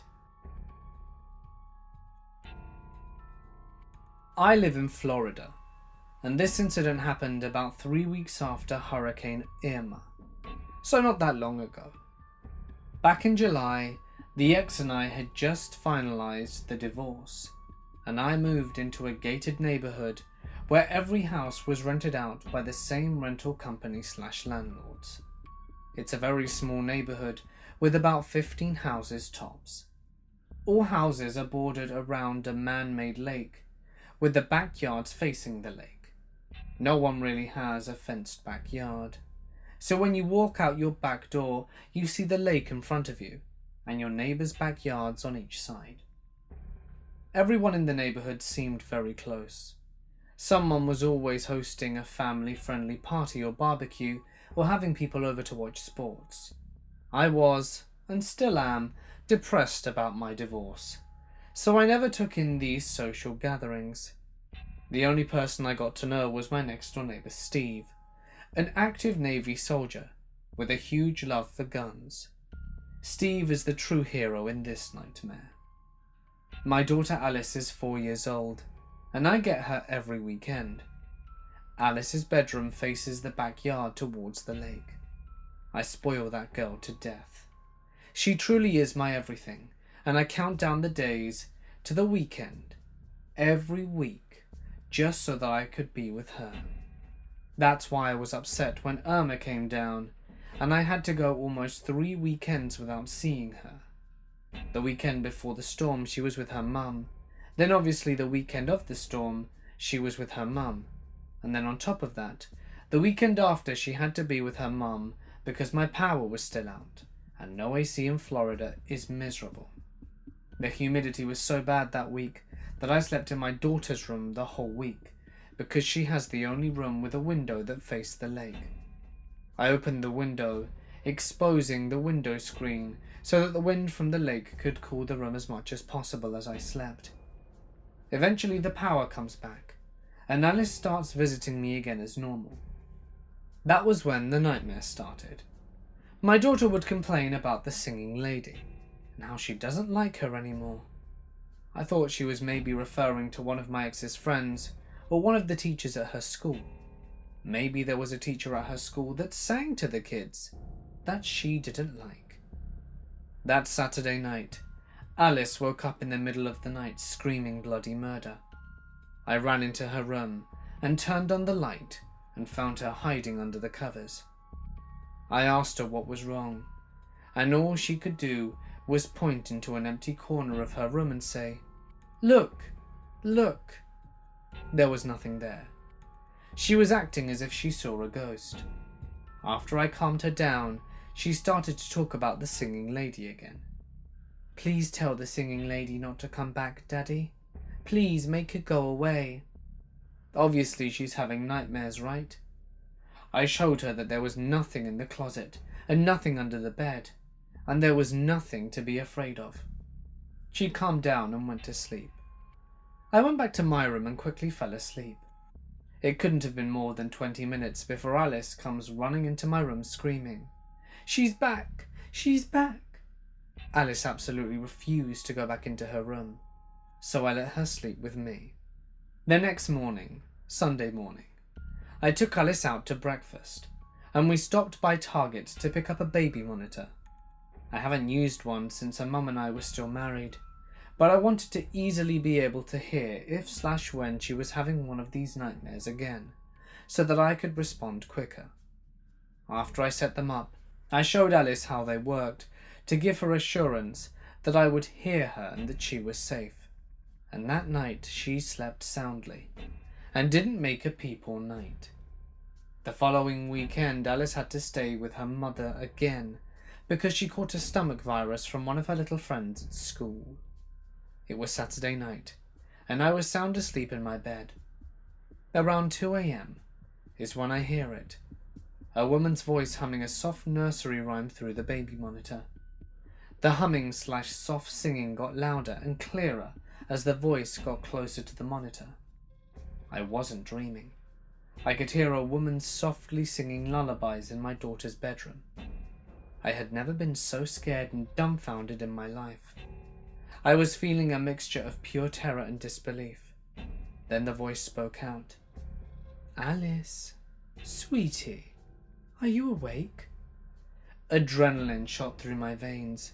I jumped out of my bed, locked my bedroom door, and picked up my cell and called Steve from next door. He didn't waste a second as soon as I got off the phone, and I heard him storm out of his backyard screaming, "Don't you move!" I ran outside and found him aiming his shotgun at a woman crouched outside my daughter's window, the one I had left open after Irma, and never closed. Steve quickly dropped his guard when he recognized the woman. It was Jean, the neighborhood maintenance woman. Steve's wife comes running out after him and confirmed it was her. Jean played dumb. She said she was not singing and didn't even know my daughter's name. She said that she was near my daughter's window because she was doing her weekly patrol for gators and thought she saw one approach our house from the lake. Bullshit, lady. She was singing, and she called out to my daughter by name. Yes, it's true, there have been a few gators spotted around the neighborhood. And yes, part of Jean's job was to patrol the lake at night. But at 2 a.m? I obviously knew it was bullshit. And even though neither Steve or his wife called her out on it, I could tell by the look on their faces that they didn't believe her either. The next morning I went over to Steve's house and thanked him and told him exactly what happened. He told me Jean and her husband have been known to be a little cuckoo, but this is by far the craziest thing to have happened so far. Steve helped me install metal bars on Alice's window that afternoon. I was 17 and lived with my parents in a very remote location in a small town in the middle of a forest. There were no neighbours, just forest. At some point in September, these flashlights start appearing, and they are pointing at our windows. Sometimes it was two, but mostly just one of them. We never bothered the police or anyone with it, because we thought it was just some kids or some guy who has nothing else to do. And they never really touched anything, just flashed our windows and knocked on them. It was definitely creepy. But after a few weeks of going outside, and even waiting for them to appear, they were never there. We got so used to it. They weren't like regular. Sometimes they were for a couple of days or weeks between. This encounter happened just a few days after Christmas. My parents were visiting relatives, and I was doing whatever teenage boys do when they have the house to themselves and no friends. At like 11 p.m, I decided to go shower. Now our shower was in a separate building, so I had to walk across the yard to get into the shower. Nothing out of the ordinary happens there, but as I'm walking across the yard, just with a towel on me, I hear a man behind me say, "You know, I can catch you if you run." At that point I wanted to cry for mother, but I kept walking like I hadn't even noticed the guy. The door was unlocked since I was too lazy to carry keys, and I just slammed the door behind me and lock it. Grab a knife from the lobby, as our house was littered with them since they are always needed and missing, and go through the house checking every single possible hiding spot. Luckily, there's no one there. After that incident, there were no more flashing lights or anything creepy. I didn't call the police, but I informed them, and I never got to know why he was just standing there creeping me out. He clearly wasn't there for anything violent. Or was he? I'm a 6'7" tall guy, and I'm definitely not the first choice as a victim, but I did have very long hair, so maybe he thought I was a girl or something. Whatever the case, I hope to never meet again. So I'm a nanny, and this is a girl I watch for about 20 hours a week, and she talks about India at least once. This started a couple of months ago, when she named her blanket Perla. She came up with that name, and her other blankets are Mr. Blanket and Rhoda. Let me tell you a bit about this girl. She'll be 4 in March, and we'll call her Macy. She's afraid of going to the bathroom in the toilet, and she's afraid of jumping, and she hates trying new things and change. She is an extremely intelligent girl. At 2, she would sit and do a 30-piece puzzle all by herself for hours at a time. Now her favourite thing to do is play with Barbies, and she has a very wild imagination. The only downside to this child is her being so fragile with her stubbornness. She's so smart though. I've never met another smarter 3-year-old. I've read that sometimes kids' fears could be explained by something in their past lives. Anyway, she started talking about how she actually lives in India. And though she didn't actually live where she did, as she knows her street, city, country and state, until recently it's been, I actually live in India. And she'd talk about her life in India and her sisters. Usually short names starting with the letter P. Sometimes she'll give somewhat detailed stories about India and her sisters and her wedding. She consistently has told me that she never wanted to get married ever, and gets very upset if I ask her why. Maybe because she had an arranged marriage in India? Today though, she gave me a creepier story. In India I was a chef, and when I got old, people were taking care of me. I would talk, then I hiccuped, and then I couldn't walk anymore. Then it got really cold and I was freezing, and I still couldn't talk. Then there was a wizard who put a stuck spell on me, and when he took it off, I was born into a baby and couldn't talk. But I could in my head, and now I'm big, and I can talk. I just want to know if this has happened to anyone else, or if their children have said anything. I'm not her mother, so I can't take her to a hypnotist or anything to delve deeper. But I'm interested in knowing what I can do to get more of the story out, as it's very, very chilling. This happened earlier in the fall. I was at a dog park in Vancouver with my mum. It's usually very quiet, and people are either friendly or they'll keep to themselves. It's a nice area with a brilliant beach, which my dog really enjoys. My mum has a tendency to draw the freaks of the world into conversation, instead of ignoring them or getting angry at them, and she actually tries to listen. She has hearing loss, so she tries extra hard to understand. Anyway, we're walking along the beach together and my dog decides to go number 2. So I pick it up and start walking back to the park trash, which is about 50 meters back on another path. So my mum stays on the beach to watch the dog. When I'm walking back, I start hearing a man yelling and screaming. At first I thought, it's a dog, maybe mine. So I pick up the pace, and as my mum's luck would have it, she has this huge, beet red-faced bald man screaming at her. My dog is barking at the man, and his dog, which actually seemed quite friendly, was just wandering around near the water. When I ran up and saw this man raise his arm as if he was about to strike my mother, I got in the way and pushed. The man was completely enraged, but I supposed he noticed I was younger and fitter, and walked off cursing me. Apparently when I left to throw out the bag, the man had appeared in the distance, and when he got closer, he started accusing my mum of stealing his dog's stick. She said she hasn't moved from the spot, and it would have taken her a couple of minutes to wait for me.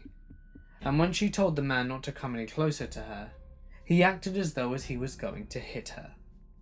The walk back to our car was a little tense, as I was almost certain we would run into him again. We never did, and I hope I never do.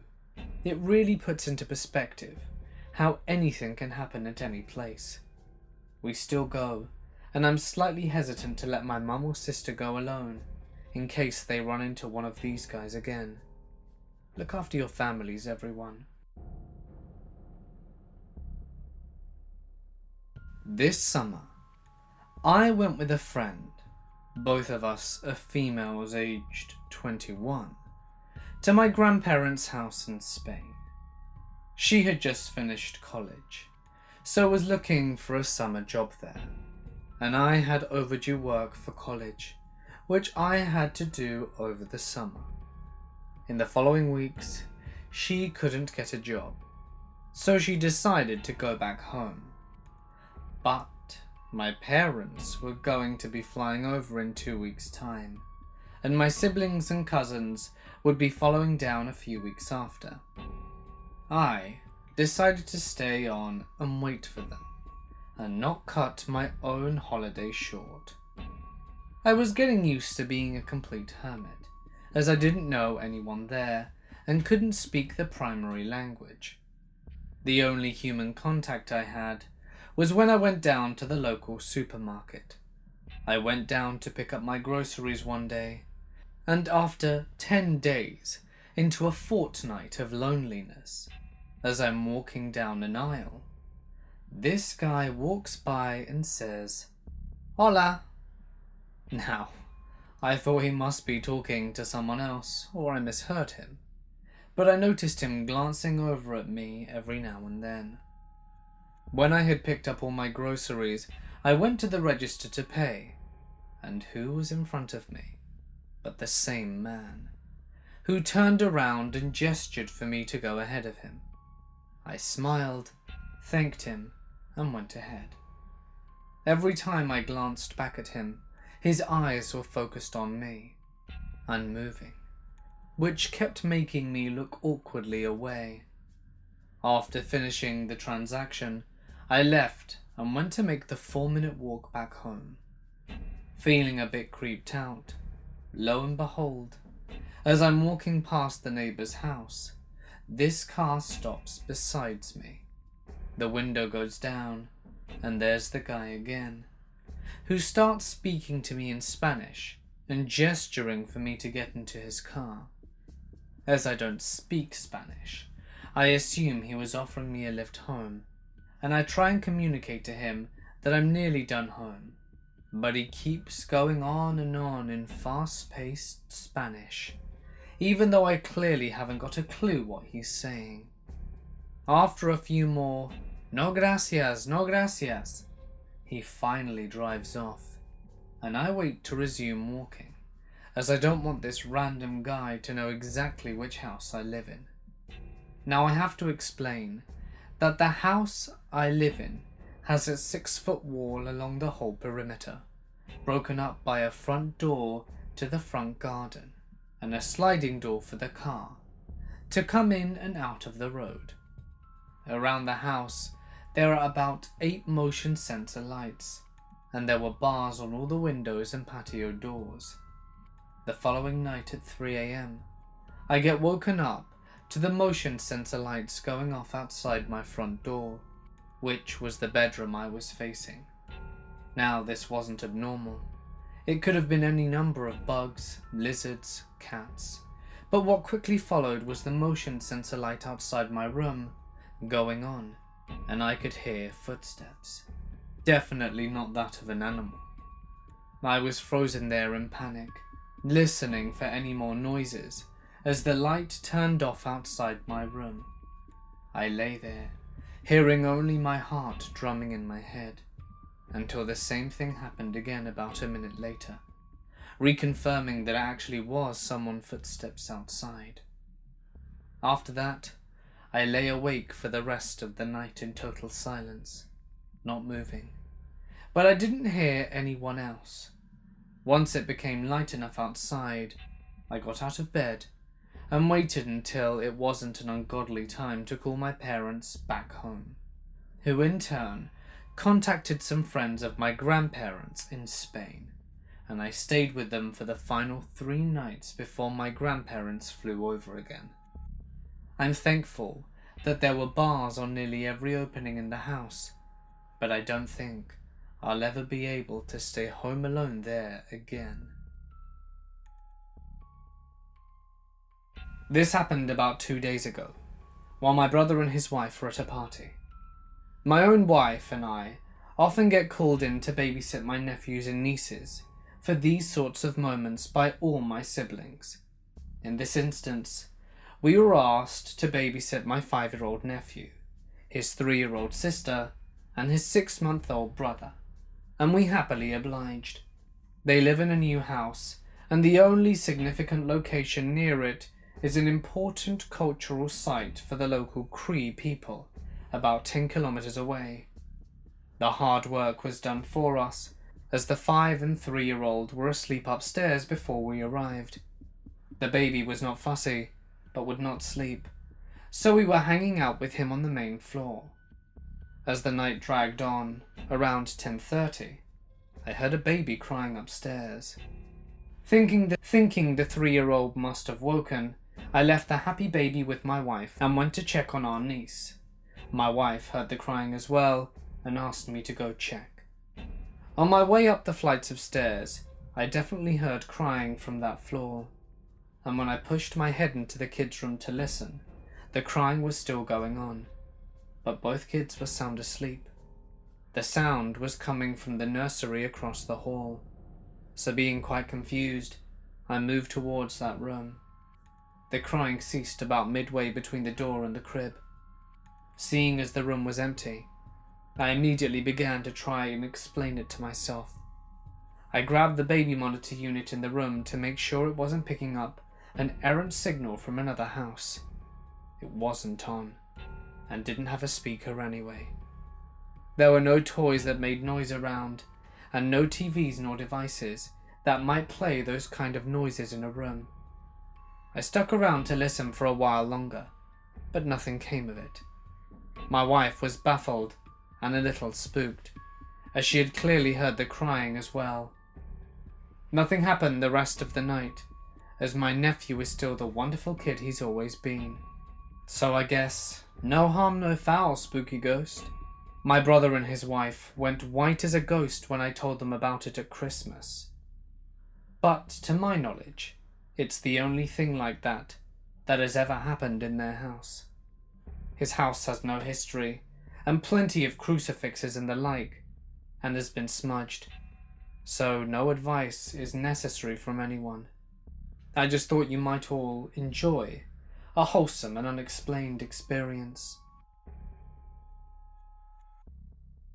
The park near my house has always had an impact on me.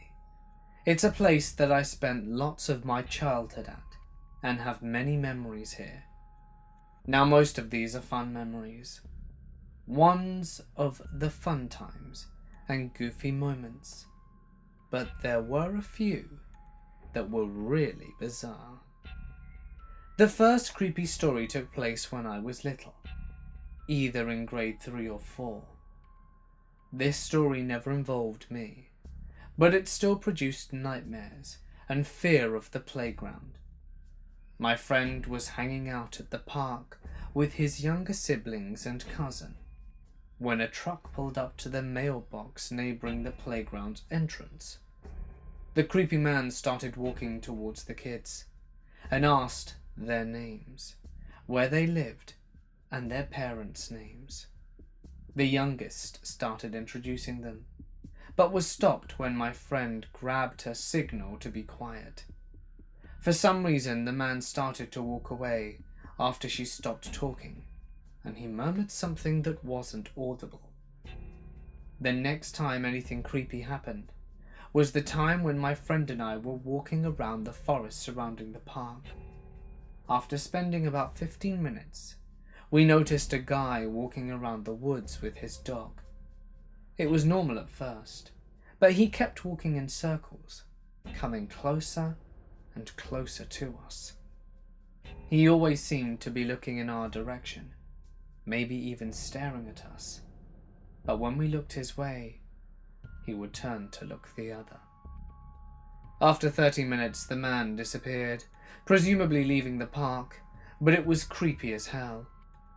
The final incident happened on the evening of my 14th birthday party. We were playing a large game of kick the can, and my friend, the same one from the previous incident, and myself, decided to take a trip to the park. We spent about 10 minutes talking about life and school and my birthday presents. But then we decided to head back to my house. As soon as we approached the street, we were noticed, and two of my friends sprinted towards us. We thought it would be funny to run back to the park. I ran into this small hidden playground area while my friend hid in the thick bush of the entrance to the deep woods. I was found and ran out, and it took a while for my other friend to run out. When he finally did, he seemed a bit uneasy. He then explained to me that after sitting in the bush for a couple of minutes, he noticed the figure of a man with long hair, staring at him with a sad look on his face. This terrified my friend, so he ran out. As you can see, this forest has always been creepy, and I'm just scratching the surface of it. I knew somebody who swore he saw a creepy guy hide behind a tree when he was walking down there, and I myself once found a rope tied to the tree to make it look like someone had hung themselves. To be fair, nobody actually did, but it's still odd, with all of the stuff that has happened previously. This happened about 2 months ago, when my parents went away for the weekend, leaving me and my pets to look after the house. Usually I'm very nervous to be home alone overnights, because I'm a weak 18-year-old girl who happens to have a few enemies in town. There are teenagers who have assaulted and threatened me, and things like that. So of course, when I'm alone, I get paranoid.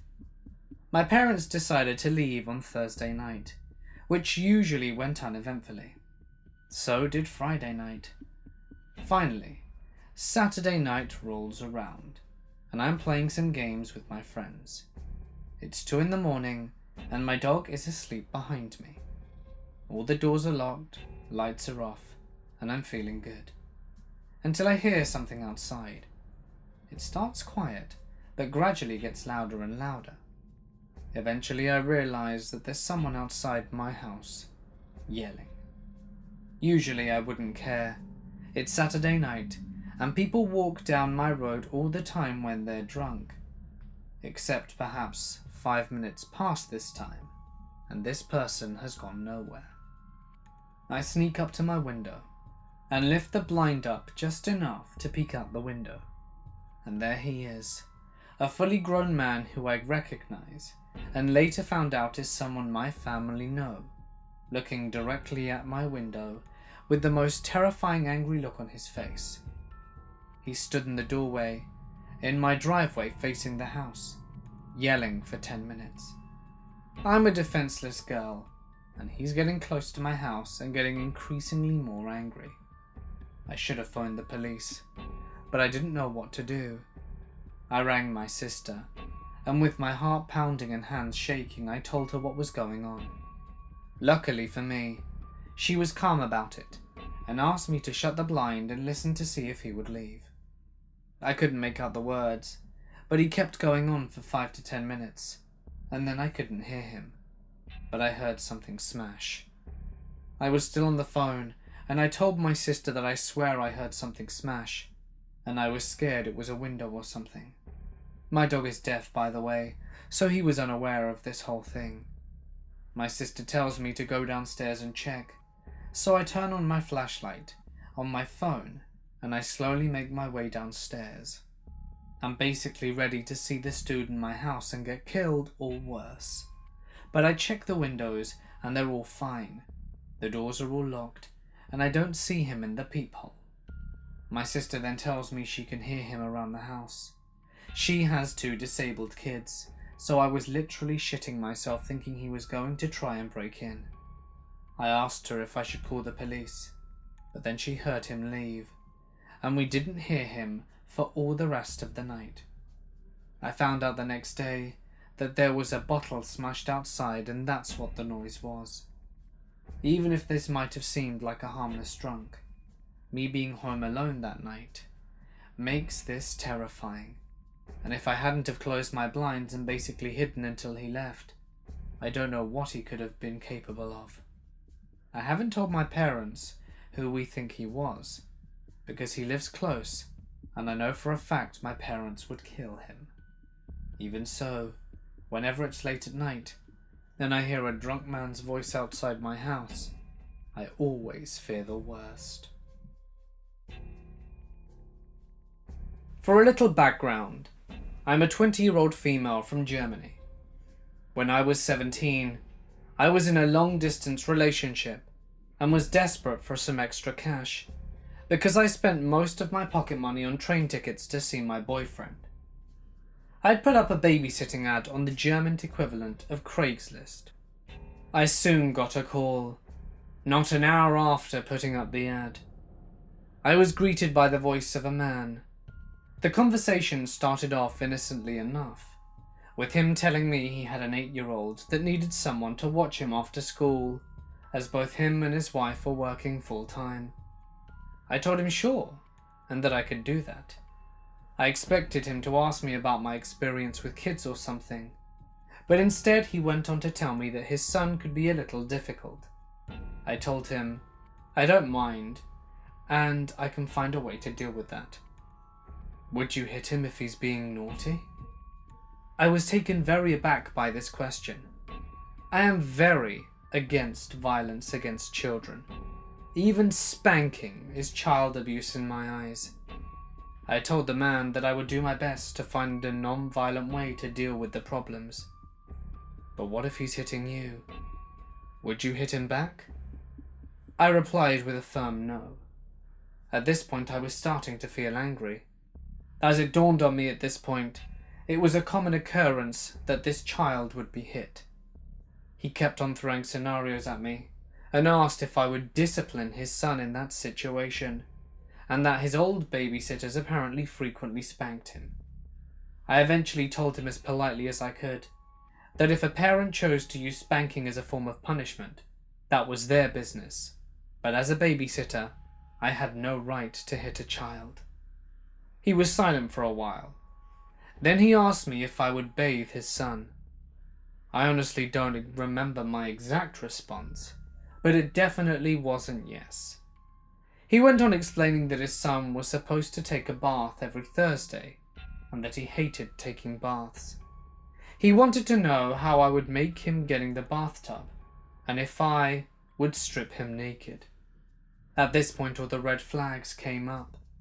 I dodged the questions as best I could, and said something to the effect of, things like this are a parent's job, not a babysitter's, and that the parents should make him take a bath in the evening or after work. But he kept pressing, asking things such as if I'd wrestle his naked son into the bath, or spank his butt if he refused. I kept saying no until he eventually said he called me back. I removed my phone number from the ad immediately, and told people to contact me via email instead. I also got a new phone number, for reasons unrelated to this unsettling call a few weeks after, so I luckily never heard from him again. I just hope his son, should he actually have one, which I honestly kind of doubt, is okay. I'm sitting at a subway one morning, doing some work on my laptop. This guy comes up to me with a woman he claimed was on a day pass from a nursing home, and proceeds to tell me about the abuse she's endured, and how she's got infected bed sores and is wearing a diaper. My initial thought is that he must have seen my scrubs and was asking me about this because I was a nurse.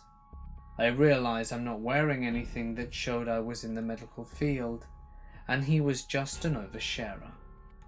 I advised him to call a lawyer, trying to end the conversation. He then instructs her to take out her phone and show me the photos of all her infected sores. What the hell, guy? So she shows me the photos, and I maintain that they should be talking to a lawyer, and not a girl sitting by herself at Subway. Apparently, not getting the reaction he's hoping from me, he forces her to pull her pants down and pull her diaper down and show me her sores and her lady bits in the middle of Subway. I normally would be pretty angry, confused, and pretty much WTF about the situation and told these people to piss off. But this guy is erratic. He's switching between touching me, yelling and cursing. He is him right in the head. So the woman pulls up her diaper, and after he's satisfied with the look I got, and then begins to hysterically cry while yelling at her to not be embarrassed. I want to nope out of there desperately, but he's got me cornered, and I'm trying to plead with the woman behind the counter at Subway with my eyes to do something about him. At this point, his erratic behavior is getting out of hand, and prior to even approaching me, had been yelling at someone on the phone, threatening the person to not piss him off because he's going to hurt someone. So I'm physically frozen, but still trying to defuse the situation and calm him down. Eventually, after about 15 minutes pass, after the crazy begins, he gets a phone call and switches to asking that person for legal advice, medical advice, and screaming at them, and I was finally able to confidently nope the hell out of there. Beyond weird. Years ago, when I was in grade school, now I'm 22, my parents one Monday morning finally felt confident in allowing me to come home from school by myself and stay home without a babysitter until they arrived as well. That morning, my father gave me the house key, showed me the emergency numbers in the yellow book, and gave me instructions on what to do if stupid things happened, like the house catching on fire. After school that day, I came home, put the key in the door, and walked into my open house. I felt free, and I felt privileged that I was finally a big boy, and that I could now be home on my own. Needless to say, I kind of got caught up in the moment and ate tons of ice cream while watching Terminator on VHS, since my parents would never let me watch anything over PG-13. Around 5 that day, I heard the doorbell ring. My dad told me to never answer the door by myself, even if they were home. I walked to our family room where I could get a good view of who was there. Maybe my dad was getting a package or something. He did always enjoy ordering things online.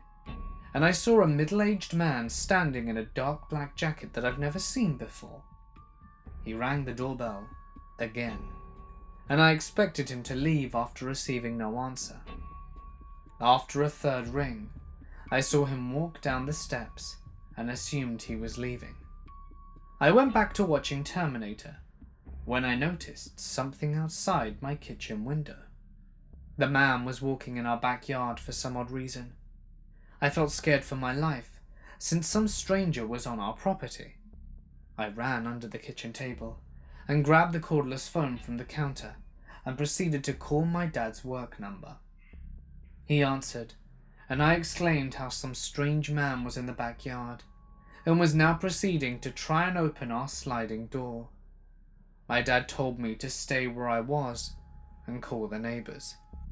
He would call 911. I told my dad I loved him, and he said that he would call me immediately after he dialed 911. Before I could call my neighbors, the man was able to somehow open our family room window. I feared for my life and ran to the bathroom and locked the door and called our neighbors. After about 30 seconds, I heard my neighbor running through our house, shouting my name to see if I was okay. She said how she saw no one in the house, and we stayed in the bathroom until the police arrived. The police conducted their investigation and told us they found some fingerprints that matched a recently released criminal who was previously put in jail for breaking into homes. After that day, my parents did not leave me without a babysitter until I went to high school. Every week, I wonder what happened. Did he run when he saw someone was in the house? Did my neighbor scare him away if he heard her yelling? Needless to say, after that day, and even after I was allowed to stay home without a babysitter, I never stayed home alone. I was either at a friend's house or an after-school program until my parents came to pick me up. I still feel unsafe home alone. This is something that happened to me as a toddler. My family told me about this a few years ago. I was too young to really remember much, but there are parts of the story I do distinctly remember. I always had a nanny who took care of me. My mum's pregnancy took a toll on her, and she became really sick. So she had to get treatment abroad while my first years I was with my dad and nanny. When she came back, the nanny was taking care of me, and she stayed with us for a few years until I was in preschool. She and I were really close, like really close. I can remember her distinctly, and there were even images in our photo book of me and her. My mum says that I would not refer to her, as in my mother, as my mother, and I'd stay away from her to be with my nanny. Also, my mum's illness made her emotionally really weak at that time, so apparently the nanny would tell me to ignore my mum, and she wouldn't let my sister be around me. I also live in a country where labour is cheap, and having stay-in or full-time helpers is quite common. I just remember being attached to her constantly. She kept treating my mum and sister really bad, but they didn't have the heart to fire her because of how attached I was. However, my uncle and his family were in town visiting us, and he got so angry at the way that she treated my mother that he fired her on the spot and made her leave the house. I vividly remember crying my eyes out and running after the nanny to the lift of our apartment. My cousins had to pull me back. It was bad. So the crazy part is that after, my parents found a lemon with pins stuck in it and a phrase written in her native language on this piece of parchment paper in the same room at our house. Anyway, we found out that she'd been going to a shaman or a dark magic priest and casting spells like those so that I would forget who my mom was and think my nanny was my mum, in order to basically steal me away as her own. Before you think I'm lying and think that this is one of those made-up stories, I live in an Asian country that has a large dark magic culture. It's really covert, but everyone knows it's there. It's scary to think that if my uncle wasn't there, she probably could have taken me away, since she lived at home and slept in my room, and I would have been raised in a completely different way. I feel bad because she probably felt like I was her son, but yeah, this is definitely not the way to go. This happened 2 years ago. I was in the 7th grade, and since I wasn't old enough to stay by myself at home at the time, I went with my dad. I sat down and asked him for his phone so that I could watch YouTube.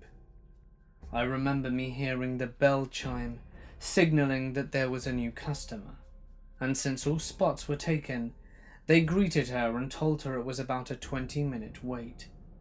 Let me give you a bit of background about this shop. It's small but has about 3 couches for you to wait on, and I sat about 10 feet away from my dad on a couch so he could see me. The lady that just arrived, despite the fact that there were many empty couches, opted to sit right next to me. Now I like my space with strangers, but maybe she wanted to sit there for... you know what? I don't even know. So after that happened, she opened her purse and took out some pamphlets for some summer camp and poked me. I continued to watch my YouTube videos, and then she started tugging at my shirt. "Excuse me, sir." I ripped out my earphones and said in a rude tone, "What do you want?" She looked at me, straightening her pamphlets, and asked me, "Do you have any mental issues like depression or anxiety?" I told her no, as a very blatant lie because I do have anxiety. So she explained this camp. It was very shady and looked super expensive, and I had no interest, and gave her one-word responses like, yeah, no, maybe. My dad could tell I was getting annoyed, and told her to leave me alone, that I was on my phone. I thanked him. But no joke, this lady gave my dad a death stare, and told him that I'm old enough to make my own decisions. But like, what the hell's happening? I tell her to leave me alone, and she walks out the barber shop slamming the door, screaming in cuss words. The barber tells me she comes there often and pulls the same crazy stunts. This happened back when I was in 5th grade. I had just realised I had forgotten to make cookies for my school's bake sale, and it was the night before. My mum was naturally irked that I'd forgotten, but, as mums do, she helped me make some snickerdoodles. So we get to baking, and everything went a-okay until we didn't have enough eggs or sugar. Of course, my mum is not happy. It's 8 p.m, and she reluctantly grabbed her keys and hopped into the car. My sister was already in bed, and my mum said she could trust me to be home alone for the first time. Not even 10 minutes after she left, I heard a tapping on our front porch. This was the creepiest, slowest tap you could ever imagine. I thought it was a bird or at worst a raccoon, but it was so methodical. This went on for 5 minutes. I curled up in the fetal position and rocked back and forth while waiting for it to stop. I eventually gathered the courage to take a peek outside the window. When I raised the blinds, I saw a man's face illuminated by my porch light. As soon as I opened the blinds, his eyes shot straight to the window, staring right at me. He smiled. I ran into my sister's room, locked the door and turned on the light. She woke up and started crying. To get her to stop, I read her the story. All the while, I heard the tapping coming from our front door. When my mum pulled up, the tapping stopped. When I was a kid, my brother and I would get stuck with babysitting the neighbours' kids. His name was Alex. Alex was really fond of my Lego set that I had in the corner of my room, facing the window. He would play for hours, staying preoccupied, while my brother and I would play video games in the living room. So one night when I fell asleep on the couch while babysitting, my brother came to me and asked, "Alex is under your bed and shaking." I asked, "What's wrong with him?" My brother told me to follow him into the room and tried to talk him back out from under the bed. I go inside and find him on the verge of tears. He was trembling profusely under my bed. I asked him, "Alex, what's wrong? Why are you under there?" And he whispered, "Him," while looking at my sliding closet. As I walked towards the bed in order to help him out, he ran. He ran all the way back over to his house and waited on the front steps until his parents got home. Now, my parents were out to dinner with his, and he explained his whole story in detail to both his parents and mine. His explanation sent shivers down my spine, and when my brother and I left the house to meet up with his parents and find out what happened. My mum told me that Alex was playing with my Legos and heard a slight murmur from my closet, something that resembled a faint vocalization of "come here." He said he looked behind him and noticed that the closet had a slight opening, with light peering in from my lamp. He stared at the crack until he saw an eyelid open. He told us that there was a man in my closet. Alex then hid under my bed, after he gave out a slight yelp, which attracted my brother's attention. My family rushed back into the house and into my room, and in horror, we find my closet door rocked open and a few things missing. My window had been left open when it was previously closed, and a few things knocked over which had not been touched previously. We still didn't know what force we were reckoning with after the event. Thank God, nothing more severe happened.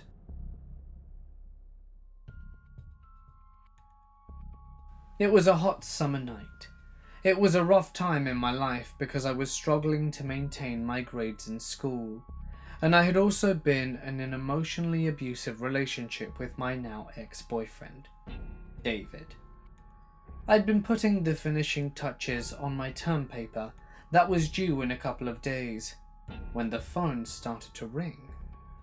It was David. David wanted me to come over and spend the night with him.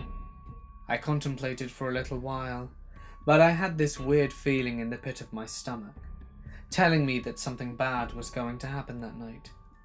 but I brushed it off and thought it was just my usual anxiety getting the better of me, and decided to just go because I was really bored. I freshened up and started to get ready to head over to David's house. While at his house, we watched a few episodes of reality TV, drank a few beers, and pigged out on some snacks and had a great time. After a while, I go to use the restroom when I catch David snooping through my phone. When I confront him about it, we get into yet another argument, because he always suspects that I'm talking to other guys, and this time, I was so fed up that I was ready to just be done with him for good, and him begging me to stay the night wasn't going to happen this time. Usually when I drive home from his house, he drives behind me in his car to make sure I get home safely, but this time I didn't want him to, because I didn't want us fighting in front of my house again, knowing the neighbours were getting all too used to it. I begin the drive home, and at this point I really need a cigarette to calm my nerves.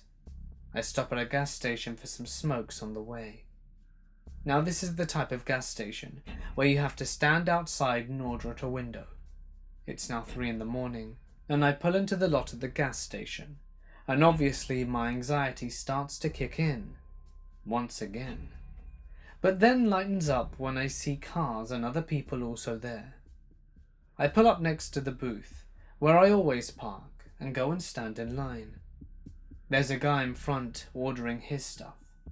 He turns around and looks at me, and gives me this wide-eyed, creepy-looking grin that made me a bit uncomfortable. In my mind I'm thinking, what the hell? But I shrug it off. After he pays for his things, he begins to walk towards what I'm guessing is his car, which is at one of the pumps. As I start to order, I notice he keeps looking at me, and he hasn't completely made it into the car yet. When I look over again, he's now facing back in my direction, between my car and his, and is pretending to fumble with something in his hand, while looking up at me every few seconds. As I'm paying for my things, I notice him walking back towards my direction, and he asks me, "Can you roll this joint for me?" As I quick step to my car, I tell him, "No, I don't know how." And in my head I'm thinking, gross. Who asks a complete stranger to put their saliva on something that they're about to place into their mouth? I click my key fob to unlock my car, and before I can open the door, he asks me again, "Can you roll this joint for me?" As I'm getting in, I tell him, "No, I don't know how to." And before I close my door, he aggressively says, "Get into my car." I slam the door shut, start the car, and I see him practically run to his car as I drive off as fast as I can, in an opposite direction from my house, because I don't want this creeper to follow me home, which is just around the corner. My phone began ringing over and over, but I was so shaken up, I ignored it, trying to get as much space between me and this guy as possible. After convincing myself he wasn't following me, I head home and walk as fast as I can from my car, looking around frantically, and rush through my front door, slamming it and locking it while shaking profusely. I made so much noise trying to get in that I woke my dad up, and he came rushing from his bedroom, asking me what all the commotion was about, and I told him what had happened. I was about to call David to tell him what happened. As it turns out, David had been calling me over and over.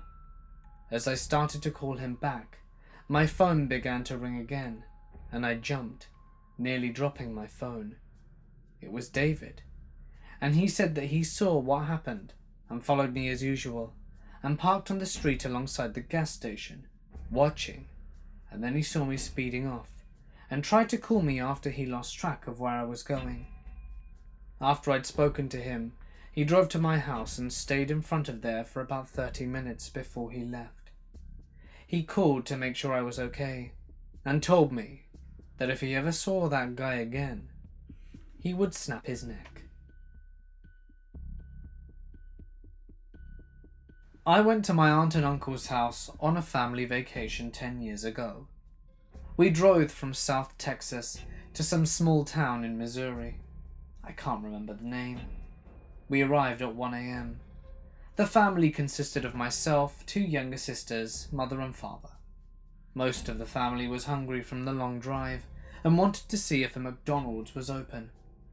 I was so tired from the long car ride and wanted to stay at the house. Mum said one of my sisters would be staying as well.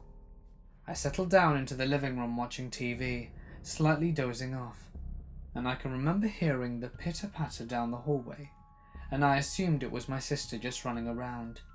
She'd been eating sugary snacks the whole way up, and I get a call from my mum asking what I wanted to eat, and in the background, I can hear both my sisters arguing.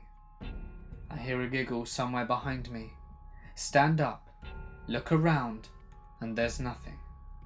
I asked my mum if my sister ended up going with them, which she confirmed.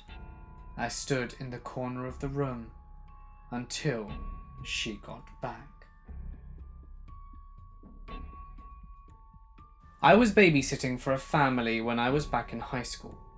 The 4 kids and I were playing in the basement, nicely furnished and not creepy at all, and we heard the front door open and heard footsteps, so we figured their parents were home. All of us ran upstairs to say hi, but when we walked upstairs the house was empty. Thinking it was just a fluke, we went back to the basement and the oldest girl shuts the door. About 5 minutes later, we heard the front door open again, and we heard footsteps. At this point, all of the children were a little scared, so of course, as the babysitter, I had to be the one to open the door. Screw that. I put my ear end up to the door and was answered with complete silence. We called the parents to inform them of the noise, and they said they would be on their way home. Only being a 5-minute drive away, I was relieved. As we were still playing in the basement, the front door opened again. Footsteps. This time we believed it was their parents. We all ran upstairs, but the house was still empty. As I'm dialing my mum's number, we see the dad run in the front door and check the house. He came into the kitchen and said it was all clear. The children went downstairs as their parents pulled me aside. Then the dad says, "We have a worry, that it's angry with us, and it has been threatening us. But don't worry, there are 14 guns in the house, so if someone does come, have one of the children call the police, and you find one of the guns." Then they left us there to continue their dinner. No other noises were heard that night, and we stayed in the living room until the parents got home. My girlfriend works the overnight shift at Walmart. I have a regular full-time day job. Our time together can sometimes be slim, so we take opportunities where we can get them. I'm off on Saturdays, but she works, so I got there on Saturday nights to hang out with her. Her job is pretty lax, to where I can just stand beside her all night while she stocks items. Well, one night I come to her Walmart, and she texts me, informing me that she's in the candy aisle. I go inside and walk to the very back of the store where she's at. We stand there talking, eating candy, doing our thing, and after about an hour I see this man in a motor cart wheeling past the aisle. He catches my attention because he rides back and forth passing our aisle, then coming back around. My girlfriend has her back to him, and she's going out on a tangent about some co-workers, and she doesn't even notice that I'm no longer listening to her, but watching the man behind her. After some time, the man disappears, and we go over to the next aisle. But then a couple of minutes go by, and the man on the motor cart drives to the other end of the aisle. My girlfriend, once again, is oblivious to what's happening, but I am on high alert at this point, and I know that something isn't right. He was all the way on the opposite end of us, but he stopped his cart, facing us, and just stared at me. We make clear eye contact, but he doesn't break his stare. He's an overweight man, probably in his late 50s, mostly bald with patches of hair around his head, and he's got eyes that bulge out a little. Definitely gives me the vibe that he's mentally impaired. I remain calm and pretend to be listening to her, but my eyes don't leave him. Eventually he backs out of the aisle and leaves. He's gone for a few minutes before I start to relax, and my girlfriend and I get into another intense conversation when I hear the motor cart from a couple of aisles away. I immediately cease conversation, and my eye shoots down to the end of the aisle. There he is, rolling towards us. My girlfriend and I are standing on either end of the aisle, so there's enough room for him to pull in between us and stop. He's so close. I can hear his heavy breath. I stare at him and he stares at me, never once looking at my girlfriend. A few moments that felt like an eternity go by, while we were just staring into each other, almost waiting for the other to speak. When all of a sudden he says, "Anna?" My heart drops to the floor. That's my name. My mind is going a mile a minute. How does this man know my name? Who the hell is this dude? I weakly mumble, "Yes?" He says with the same blank expression, "Are you Anna?" I stare at him in disbelief. "Do I know you?" His face changes, as he has a disturbing look in his eyes, as if he knew he messed up, like he regretted revealing himself. "Wrong person, I'm sorry," he says, before pulling away. Afterwards, my girlfriend and I just repeat, "What the hell?" I still have no idea who that man was or how he knew my name. It's possible that it was just a coincidence, but still. It was just too weird that he located a random girl in a supermarket and actually guessed the correct name. I never have seen him again, but I always wonder what that was.